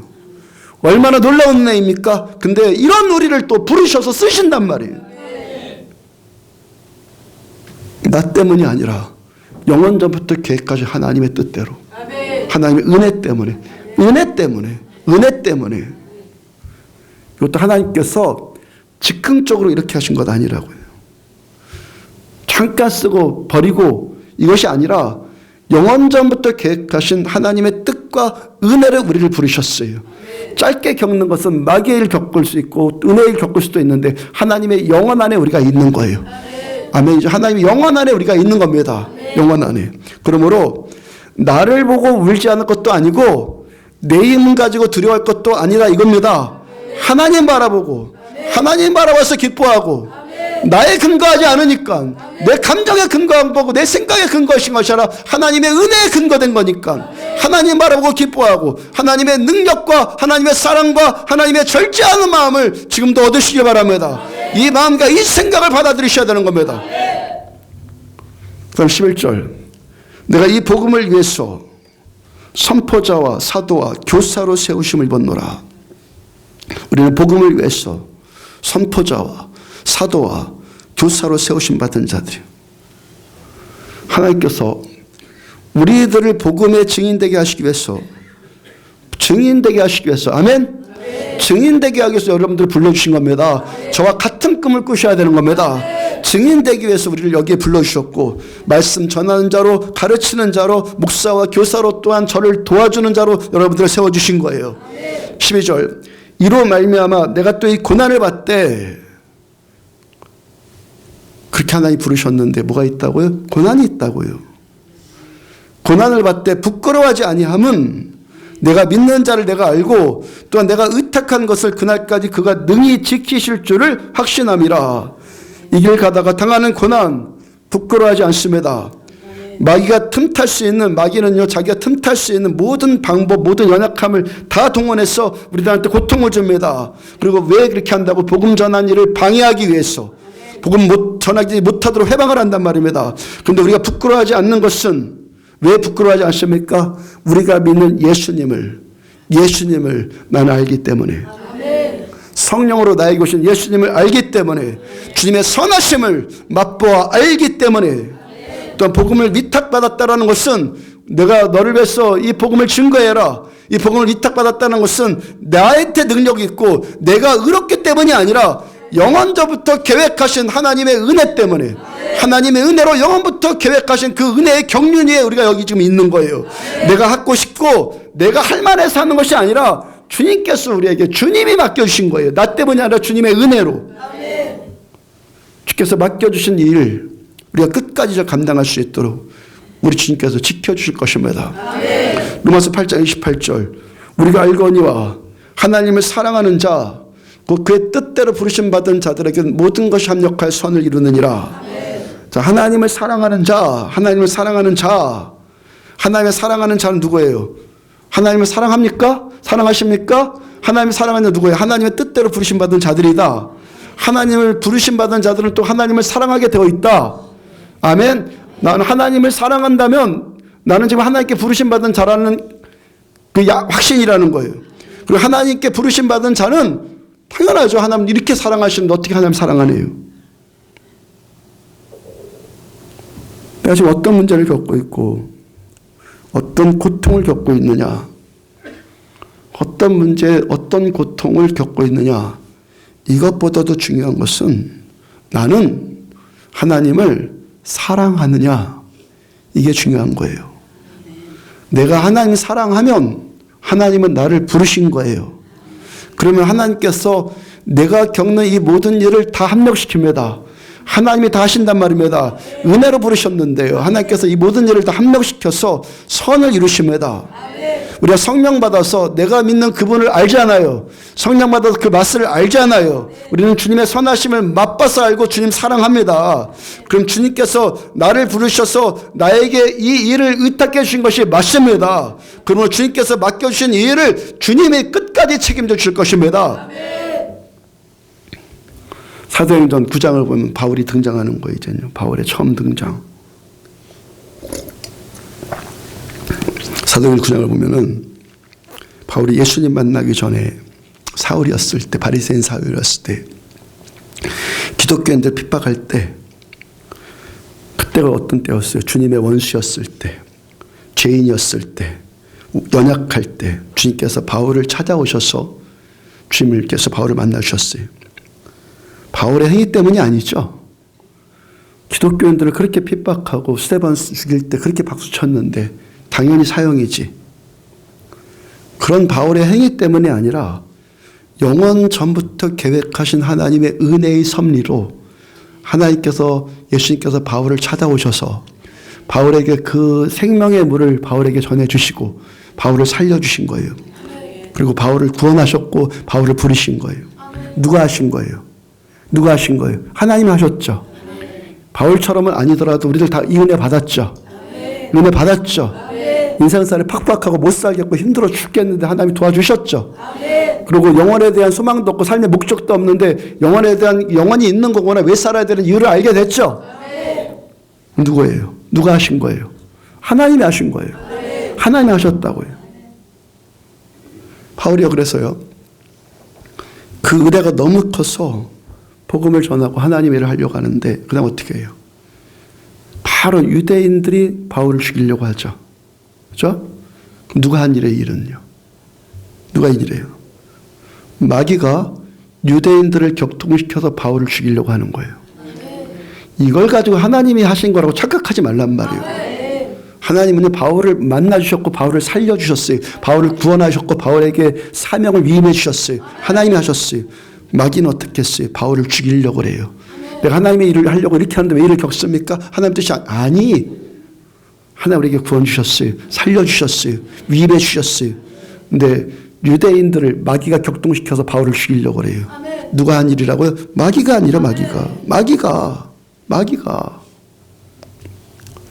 16장을 보면은 좀 건너뛰어 갔고요.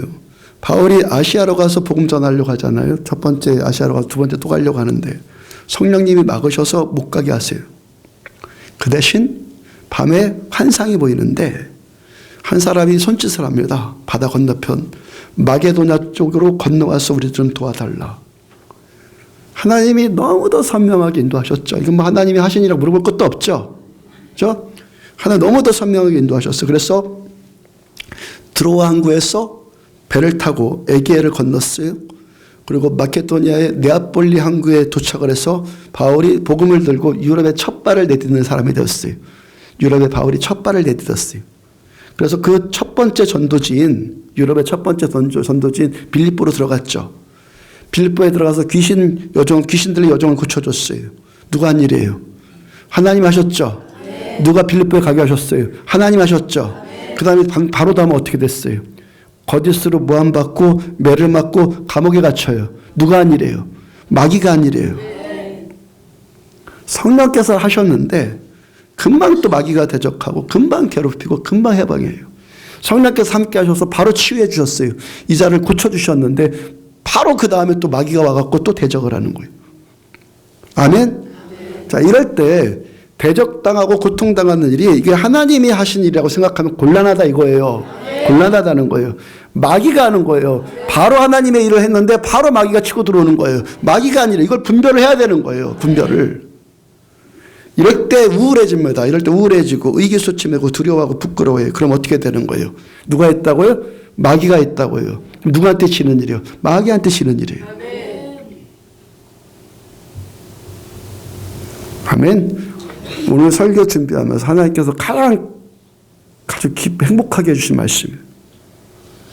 성령께서 하십니다. 악령이 합니다.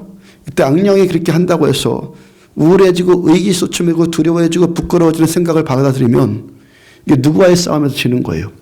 마귀와의 싸움에서 지는 거예요. 마귀가 일 벌려가지고 문제가 생긴 건데 이 문제 때문에 늘리고 슬퍼하고 두려워하고 의기소침해지고 그럴 일입니까?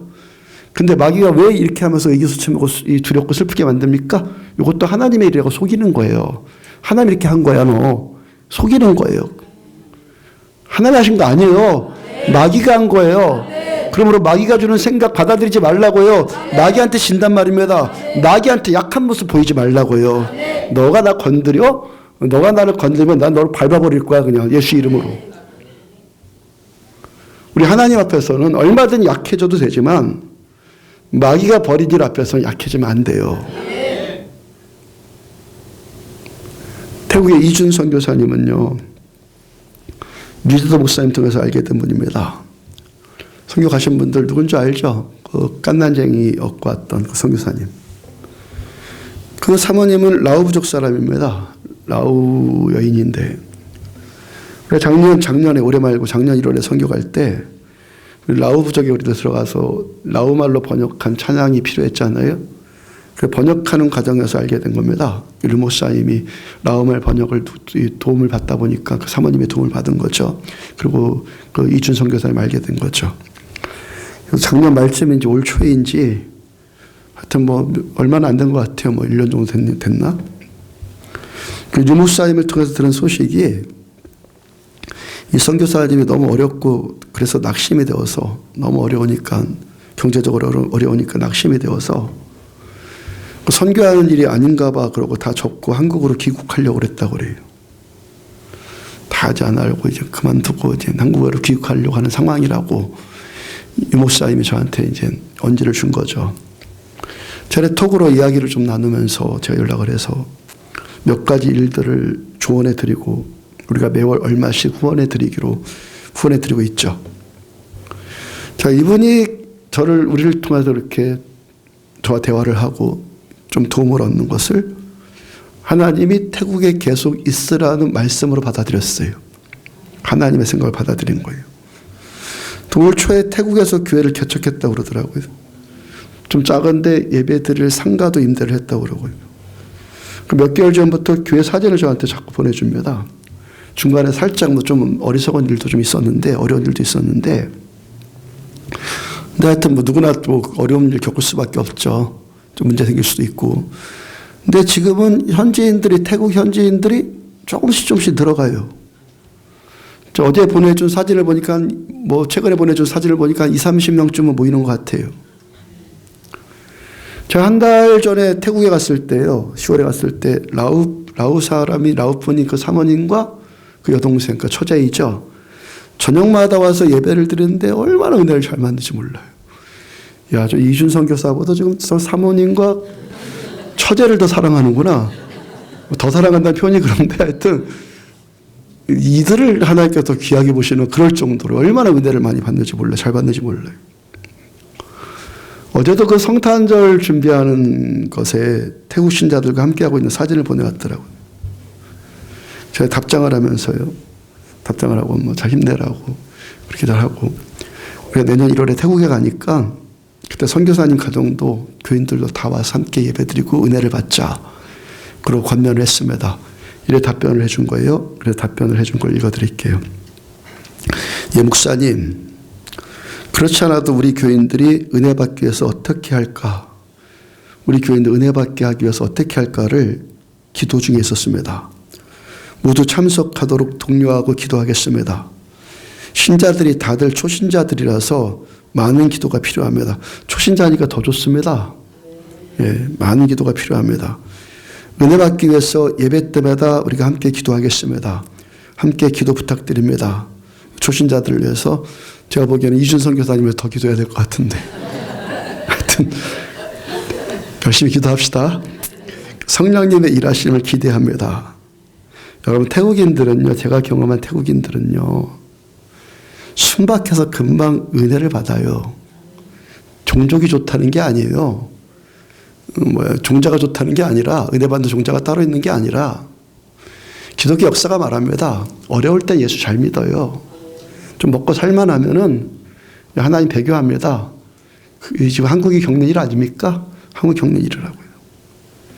그러니까 이분들이 순박해요. 우리나라 한 30-40년 전쯤이니까 은혜를 잘 받습니다. 여러분 누구든지요, 말씀이 들어가고 성령 받고 은혜 받으면 이 사람 신앙 섬기는 교회 강해지게 되어 있어요. 아멘입니까? 여러분 신앙 강해지기를 바랍니다. 안디옥교회 강해져야 되잖아요. 나은 사람 성령 받기를 바랍니다. 성령 충만 받기를 바랍니다. 마귀는요, 낙심시켜요. 하나님은 살려주세요. 원래 훈수 드는 사람이 객관적으로 보잖아요. 제가 권면하고 대화를 나누면서 하나님의 생각을 다 이야기해 드렸죠. 근데 이분이 잘한 게 뭐예요? 잘 받아들인 거죠. 낙심, 절망 다 때려치우고 그냥 본국으로 가야겠다. 한국으로 가야겠다. 이 생각 딱 버리고 하나님 생각 받아들였잖아요. 아멘. 하나님께서 이러한 일에 우리를 써주신다는 것이 얼마나 놀랐습니까? 유재도 목사님이 자다가도 벌떡 일어날 것 같다고 그러는데 저도 그렇습니다. 나 같은 자를 써주신다는 것이 너무 감사해요. 우리가 7월에 지금 학생들 제가 집회 여기서 하고 설교하고 나서 그냥 혼자서 앉아가지고 혼자 기도했다고 그랬잖아요. 너무 감사해가지고. 제가 중고등학교 때 얘들보다 내가 더 잘 못 살았는데 가난했다는 게 아니라 삶이 얘들이 훨씬 나은데 얘들의 생명 살리는 일에 저를 써주신다는 것이 너무 감사하고 행복한 거예요. 너무 감사한 거예요. 주께서 우리를 이러한 일에 써주신다는 것 감사한 것 아닙니까? 아멘. 놀랍지 않습니까? 아멘. 감격입니다. 아멘. 오늘 10절을 보면은 밤에 형제들이 곧 바울과 실라를 베레아로 보내니 그들이 이르러 유대인의 회당에 들어가니라. 자, 바울께서 데살로니가로 가서 복음을 전했어요. 성령께서 능력을 주셨어요. 사람들이 믿습니다. 누가 하신 일이에요? 누가 하신 일이에요? 하나님이 하신 일이죠. 자, 데살로니가에 가게 하신 건 하나님이 하신 겁니다. 은혜 받게 한 건 하나님이 하신 겁니다. 동시에 어떻게 됐어요? 대적들이 바로 일어나서 모함하고 성동질하고 죽이려고 해요. 누가 한 일이에요? 마귀가 한 일이에요. 아멘? 혼돈하면 안 된다니까요. 동시다발로 일어나는 거예요. 동시다발. 그 똑같은 문제, 그 성령께서 붙드시고 똑같은 문제 마귀가 치고 들어오는 겁니다. 이거 혼돈하면 안 되는 거예요. 요즘 얼마나 급박한 상황이면은 인적이 드문 밤 시간까지 기다렸다가 밤이 되자마자 지체하지 않고 바울과 실라를 베레아로 피난시키겠어요. 성령님은 은혜와 능력을 주십니다. 마귀는 바로 문제를 일으키고 대적을 일으키고 해방합니다. 여러분 이럴 때 누구의 말을 들어야 되고 누구의 생각을 들으라는 것입니까? 이 싸움에 이 싸움. 바울이 베레아로 가서 이제 복음을 전합니다. 베레아 사람들 어떻다고요? 데살로니가 사람들보다 말씀을 더 잘 들어요. 데살로니가 사람들도 바울이 전하는 말씀을 사람의 말로 듣지 않고 하나님의 말씀으로 듣는데 베레아 사람들은 더 잘 듣는다고요. 더 간절하고 더 사모하고. 누가 하신 일이에요? 성령님이. 13절 데살로니가에 있는 유대인들은, 데살로니가에서 바울을 괴롭혔던 유대인들은 바울이 하나님의 말씀을 베레아에서도 전하는 줄 알고 거기도 가서 무리를 움직여 소동하게 하거늘 이들이 베레아까지 또 쫓아와요. 베레아까지 쫓아와서 바울을 대적해요. 데살로니가에서 베레아까지요, 직선거리로 약 80km쯤 돼요. 직선거리로. 여기서 주문진 지나서 속초 지나서 간성 조금 더 위로 올라가면 그쯤 거리에 80km가 직선거리로. 2000년 전 바울 당시가 도로가 잘 닦여진 것도 아니고 뭐 걸어서 가면서 산 넘고 물 넘고 뭐 그러고 간 건 아니에요. 최소한 사흘길에 안 걸렸겠어요? 사흘길에 안 걸렸겠냐고요. 대적들이 이렇다는 거예요. 뭐 원수진 일이 있다고 끝까지 쫓아와서 죽이려고 하냔 말이에요. 원수마귀가 이렇다는 거예요. 한 번 실패했다고 해서 마귀를 내가 한 번 이겼다고 해서 마귀가 한 번 실패했다고 해서 다시는 그러지 않으리라고 착각하면 안 돼요. 끈질긴 자예요. 주님께서 주님의 날까지 우리를 붙들어 주시는 것처럼 마귀가 완전히 망하는 날까지 끝까지 우리를 괴롭혀요. 예수님 재림하실 때까지 마귀는 끝까지 물고 들어줘요.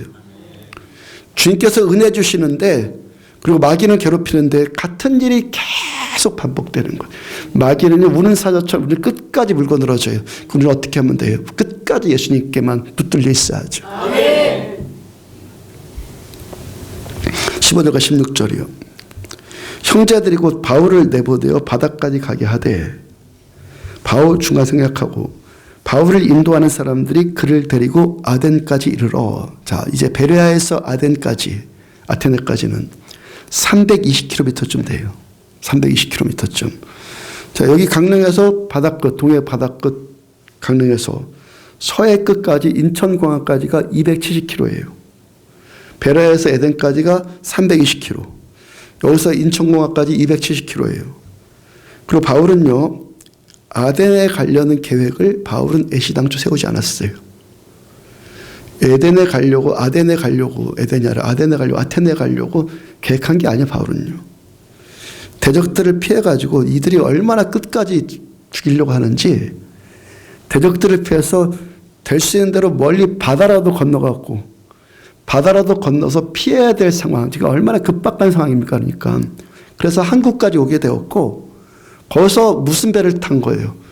옛날에 뭐 2000년 전 고대시대 배 시간이 탁탁 정해져가지고 어디로 가는 배는 뭐 몇 시부터 몇 시까지 뭐 이렇게 됐겠습니까? 대부분 옛날에 어떻게 했어요? 배에 사람이 다 차면 그냥 갔죠? 그렇죠? 배에 손님들이 차는 순서대로 다 차면 그냥 간 거예요. 그럼 바울이 어떤 배를 탔겠어요? 가장 빨리 출항할 수 있는 배를 탔겠죠? 그렇죠? 아덴에 가려고 배를 탄 게 아니라 가장 빨리 사람들이 가장 많이 타가지고 이제 빨리 막 출항하려고 하는 그 배를 탄 거예요. 그 배가 어디로 가는 배였다고요? 아덴으로 간 배였다고요. 아덴으로 간 배. 그래서 누구 때문에 이렇게 된 거예요? 아테네에 왜 갔어요, 바울이? 태적 때문에. 그렇죠. 태적이 끝까지 이렇게 잡아 죽이려고 괴롭히니까 그것 때문에 그냥 배를 그냥 무작정 살으려고 그냥 무조건 탄 거죠. 그냥 나 살려주세요. 그냥 탄 거예요. 그 배가 아덴까지 가게 했다는 거예요. 그 어떤 일이 벌어져요. 그 다음에 이젠 아테네에서 바울은 고린도로 갈 거예요. 고린도에서 다시 에베소로 갈 거예요. 그다음 에베소에서 다시 어디를 봐요? 에베소 어디를 꿈꿔요? 내가 로마도 봐야 하리라. 바울은 당시 세계의 심장부였던 로마까지 가게 될 거고, 이 과정 가운데 더 탁월한 일이 뭐예요? 이 과정 가운데, 대적한테 쫓기는 이 과정 가운데서 더 탁월한 일이 뭐예요? 데살로니가 전서 후서가 그래서 기록된 거고, 고린도 전서 후서의 말씀이 이 과정에서 기록된 거고, 에베소서의 말씀이 이래서 기록된 거고, 로마서의 말씀이 이래서 기록된 거예요. 아멘. 여러분, 우리가 요즘 금요일날 심야 기도했대요. 또 지금 이 시간에도 제가 로마서의 말씀 얼마나 잘 인용합니까? 로마서의 말씀을 들어서 얼마나 은혜 받습니까? 1년 전까지 한 3년 동안 에베소의 말씀을 우리가 얼마나 깊이 봤습니까? 저 에베소서 설교하다가 정말 많은 통찰과 은혜를 받았거든요. 그 설교하는 것도 더 깊어지고요. 요즘 새벽마다요, 고린도서 12장에 은사장을 나누잖아요. 그 성령님이 활동하시라 더 소망하잖아요. 이게 어떻게 된 거예요, 이게 다? 어떻게 이렇게 된 거예요? 바울이 대적에게 쫓기는 일을 통해서, 대적은 바울을 죽이려고 쫓아다니는데 하나님이 하시려고 하는 일을 다 하세요. 다 하신다고요.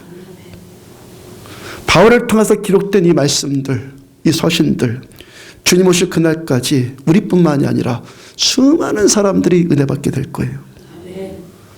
원수는 대적하지만 성령께서는 끝까지 할 일 다 하세요. 우리가 알거니와 하나님을 사랑하는 자, 곧 그의 뜻대로 부르심 받은 자들에게는 모든 것이 합력하여 선을 이루느니라. 말씀 그대로 하세요.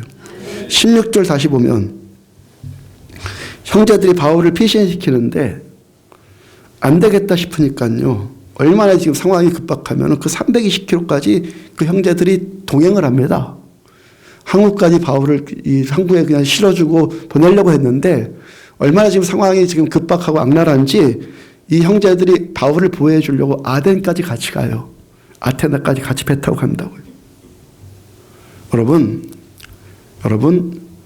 죽이려고 하는 자들이 있으면 보호해 주려고 하는 자도 분명히 있어요. 이럴 때 죽이려고 하는 자의 생각을 받아들여서 슬퍼하고 두려워하고 미워해야겠습니까? 아니면 보호하려고 해주는 자들의 마음을 받아들여서 능력과 사랑과 절제하는 마음을 가져야겠습니까? 주님께서 맡겨주신 이 길, 아멘. 우리에게는 말씀을 주셨어요. 저한테 말씀을 주셨다고요. 30년 전에 이 말씀 주셔 여기까지 오고 있는, 앞으로도 갈 거고. 주께서 맡겨주신 이 일을 우리가 가는데 어차피 두 세력이 계속 교차합니다. 아멘. 바울을 통해서 봤잖아요. 우리가 겪는 일도 보잖아요. 어차피 두 세력은 계속 교차해요. 어차피 계속 교차해요. 항상 대립해요. 항상이에요. 바로 성령께서 하시는데 바로 악령이에요. 바로 악령이 그래도 바로 성령께서 또 일하세요. 항상 교차하고 항상 대립하는 구도예요. 항상 어차피 이렇다고 해요. 아멘. 어차피 이래요. 피하려고 하지 말고 받아버려라 그랬어. 받아버리면서 어디다가 초점 맞춰야겠어요. 미워할 것에 초점 맞추지 말고 사랑할 것에 초점 맞추십시오. 부정에 초점 맞추지 말고 긍정에다가 초점 맞추십시오. 낙심, 절망, 포기하고 이런 것에 받아들이지 말고 능력과 사랑과 절제하는 그 생각을 받아들이십시오. 마귀한테 집중하지 말고 성령님께 더 집중하십시오. 생각의 싸움입니다. 로마서 8장 5절 육신을 따르는 자는 육신의 일을, 영을 따르는 자는 영의 일을 생각하나니. 우리 앞에 있는 두 세력이 항상 있어요. 우리는요 둘 중에 하나를 선택하며 살아야 되는 거예요. 둘 중에 하나를 선택하며 살아요. 우리는 육신을 따를 것과 영을 따를 것, 이걸 선택할 수 있고, 육신의 일을 생각할 것과 영의 일을 생각하는 것, 그걸 선택할 수 있어요. 이 두 가지 일이 항상 우리의 선택의 기로에 있는 거예요. 그 다음 6절입니다. 육신의 생각은 사망이요 영의 생각은 생명과 평안이니라. 선택은 자유예요. 그렇지만 결과는 자유 아니에요. 육신의 생각 받아들이면 사망이에요. 왜 안 됩니까? 육신의 생각 받아들였기 때문에. 영의 생각 받아들이면 평안이에요. 승리예요. 결국 주님께서 주님의 일 다 하실 거예요. 바울처럼 하시기 바랍니다. 바울이 만약에 그 수없이 교차되는 그 사건, 그 대립되는 구조 가운데 마귀의 생각을 받아들였다면 바울이 여기까지 올 수 있었겠습니까? 바울을 통해서 하나님께 이렇게 놀랍게 은혜 주셨겠습니까? 바울을 통해서 우리가 이렇게 생명을 얻고 이렇게 감격을 하고 그렇겠습니까? 바울은 어떤 사람이에요? 수없이 교차되는 그 사건들 가운데서 끝없이 끝까지 하나님의 생각을 받아들여요. 아멘. 바울처럼 완벽하게 못하겠지만 바울이 우리의 본이에요. 아멘. 또 따라갑니다. 또 이깁니다. 또 주님의 생각 받아들입니다. 하나님이 주시는 마음은 두려워하는 마음이 아니요. 그런 마음은 주님 주신 마음 아니에요. 하나님 주신 마음은 능력과 사랑과 절제하는 마음이, 그 생각 받아들여. 그래서 바울처럼 쓰임 받자고요. 주님의 은혜로 주님 알고 주님 사랑받는 우리들, 주님의 생각을 받아들이고 주님의 평강을 얻자고 해요. 얼마큼 더 얼마만큼 이 생명과 이 평강을 나눠줄 때까지. 예수님 그 사마리아 여인 앞에 예수님이 서 계신 자체가 물이 들어가는 거예요. 아멘이죠. 생수의 물이 예수님과 대화하는 것 자체가 들어가는 거예요. 우리가 이렇게 생명이 흘러 넘치도록 받자고 해요. 그래서 우리 때문에 누군가가 땅끝까지 생명 얻는 증인들로 우리들을 쓰임받자고 해요. 이것이 우리를 부르신 하나님의 목적이니까. 그리고 순간순간 선택을, 하나님의 생각을 선택하자고 해요. 이건 함께 누리시기를. 또 2020년 이 사무총회를 개최하는데 앞으로 우리들 1년 동안 신앙생활하는 거, 이 싸움 싸워서 이기자고 해요. 아멘이죠. 성령과 악령은 계속 교차하는 거예요. 성령의 생각 받아들여서 이 싸움 싸워서 이기자고 해요. 주의로 축복합니다. 내게로부터 눈을 들어 찬양합시다.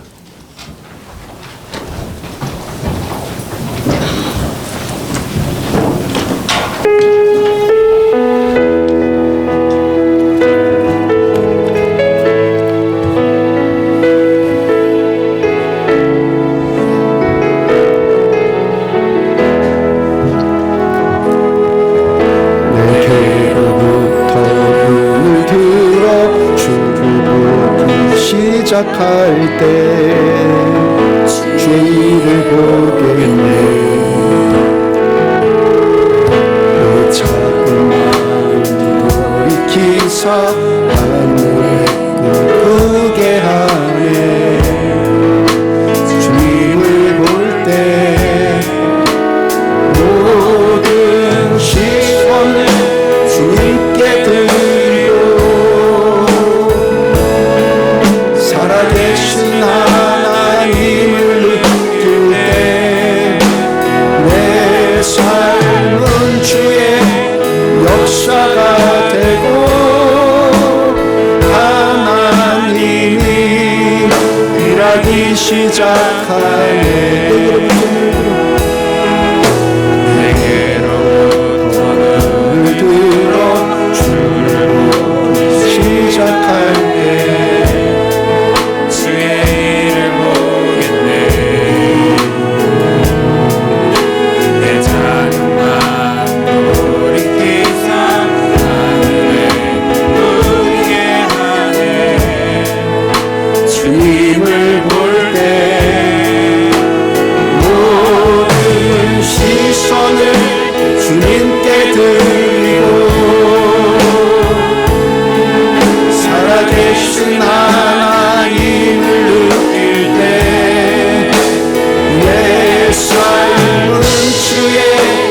역사가 되고 하나님이 일하기 시작하네. 성령이 나를 변화시켜 모든 두려움 사라질 때 주의 일을 보겠네. 못해한 가운데서 주님만을 알게 되리. 주님을 볼 때 모든 시선을 주님께 드리고 전능하신 하나님을 느낄 때 세상은 주의 나라가 되고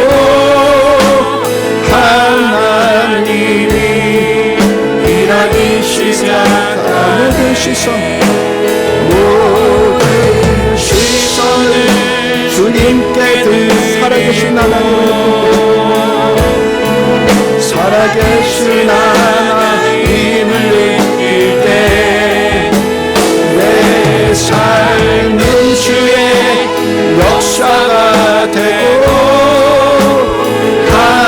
하나님이 일하기 시작. 모든 시선을 주님께 전능하신 하나님 느낄 때 전능하신 하나님을 느낄 때 세상은 주의 나라가 되고 하나님이 일하기 시작하네. 일어나 걸어라. 내가 새 힘을 주리니. 일어나 너 걸어라. 내 너를 일어나 걸어보니.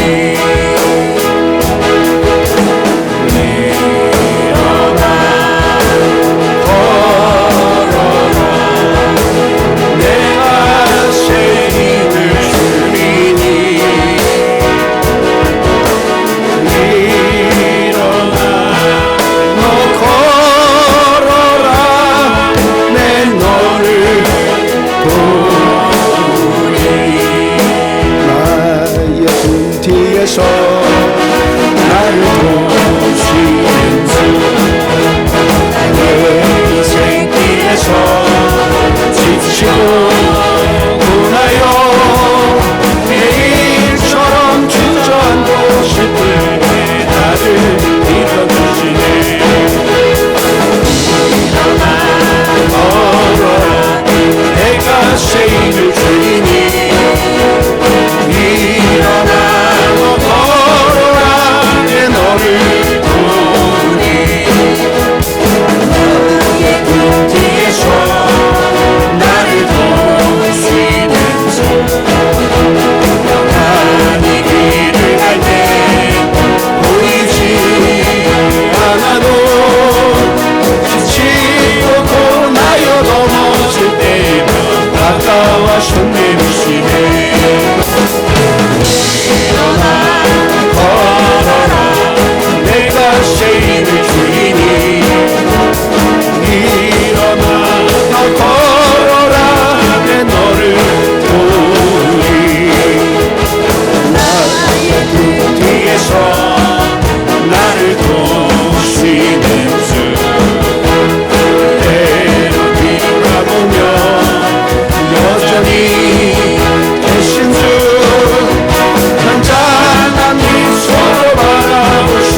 살아 기노라 못 살아 기노라 그의 이름에 기노라 못 살아 기노라 못 천명의 왕 영원한 내 아버 평강의 왕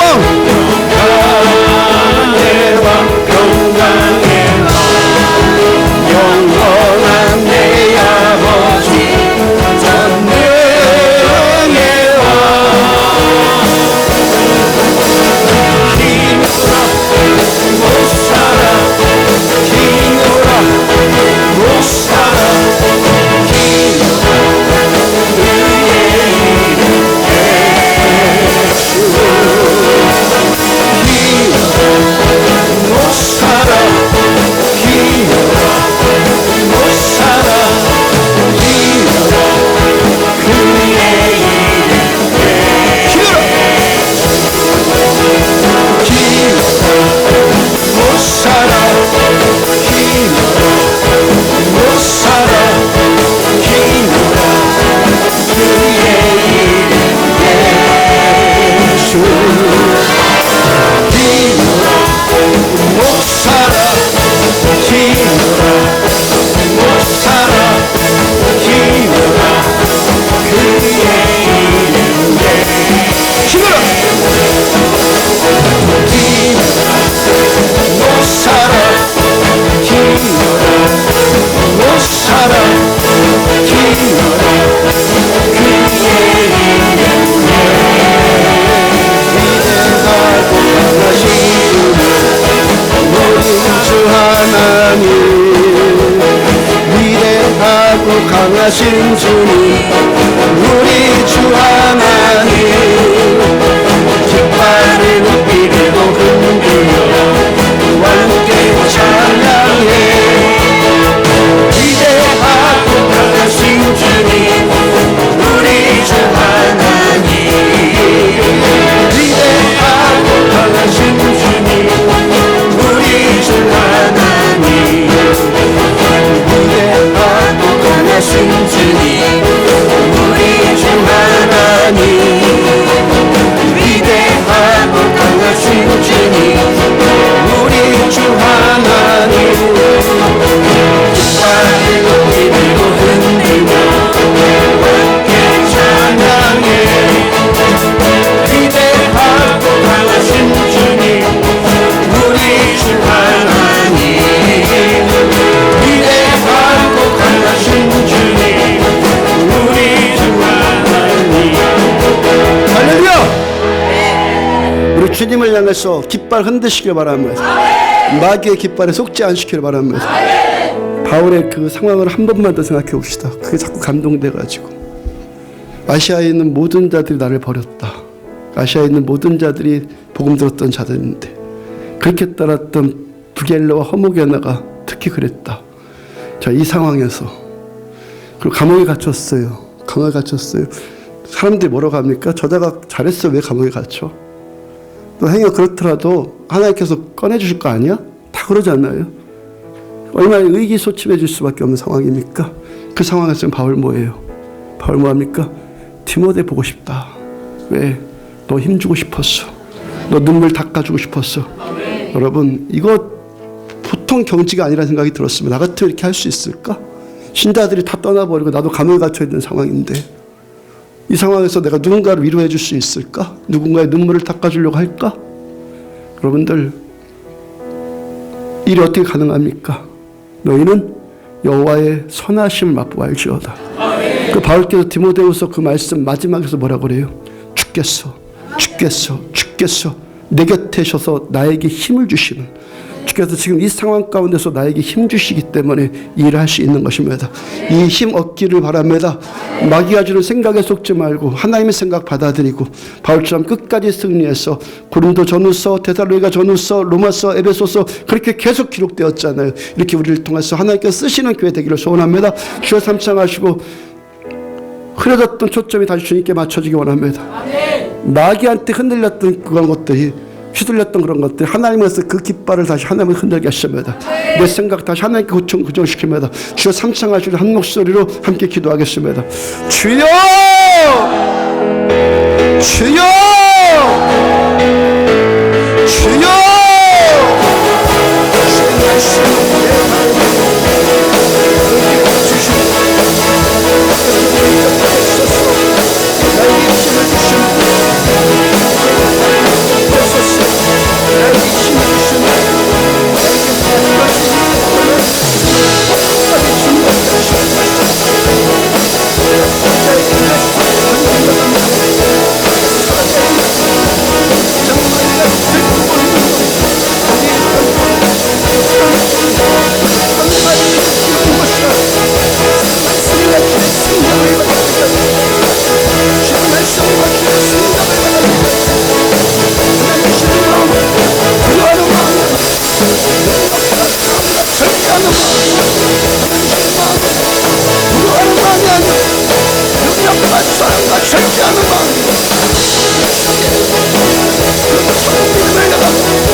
살아오래 살려줘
주시는 마음은 두려워하는 마음이 아니오 능력과 사랑과 절제하는 마음이 이 시간 하나님의 마음, 하나님의 생각을 선택하기로 결심한 모두에게 주께서 하나님의 생각과 그 선하심을 마음껏 부어주옵소서. 생명수 샘물이 계속해서 흘러들어갈 주어다. 그래서 주 예수 그리스도 이름으로 마귀한테 물린 모든 것들이 벗겨지고 가벼워질 주어다. 자유가 임할 주어다. 상쾌해질 주어다. 슬픔이 사라지고 기쁨이 임할 주어다. 수치 대신 소망이 임할 주어다. 낙심 대신 기쁨이 임할 주어다. 내게 능력 주시는 자로서 내가 모든 것을 할 수 있느니라. 주께서 바울 곁에 서서 끝까지 도와주셨어. 사자의 입에서까지 건져주신 그 은혜가 우리들 모두에게 말주어다. 하늘문 열릴 주어다. 기업이 살아날 주어다. 자녀들의 잘될 주어다. 남편들의 회복되어질 주어다. 관계가 회복되어질 주어다. 예수 그리스도 이름으로 마귀가 주는 모든 질병들, 고통들 예수 그리스도를 명령한다. 묶임받고 떠나갈 주어다. 예수 이름으로 살아날 주어다. 고통이 살아날 주어다. 회복되어질 주어다. 치유받을 주어다. 주께 기도하지 않는 것까지 다 들어주신 내 주님, 주님의 임재 안에 머물러 있기를 소망한 우리들 모두에게 더 부어주시고 생명과 평강으로 더 부어주옵소서. 내 주님께서 영광 받으시옵소서. 저들의 싸움장 마음껏 축복하여 주시며 드린 이 물질을 받아주셔서 하나님의 나라의 영광을 위해서 땅끝까지 가는데 우리를 마음껏 써주시옵소서. 내 주님께서 영광 취하시옵소서. 지금은 생명이신 우리 주 예수 그리스도의 은혜와 하나님 아버지의 무한하신 사랑과 성령님의 내주 인도 교통하심이 말씀 붙들고 마귀가 주는 생각 거절하고 하나님께서 주시는 생각 받아들여서 마귀를 이기고 승리하기를 원하는 종과 사랑하는 성도들의 머리머리 위에 지금부터 영원까지 함께 하시기를 축원합니다. 아멘.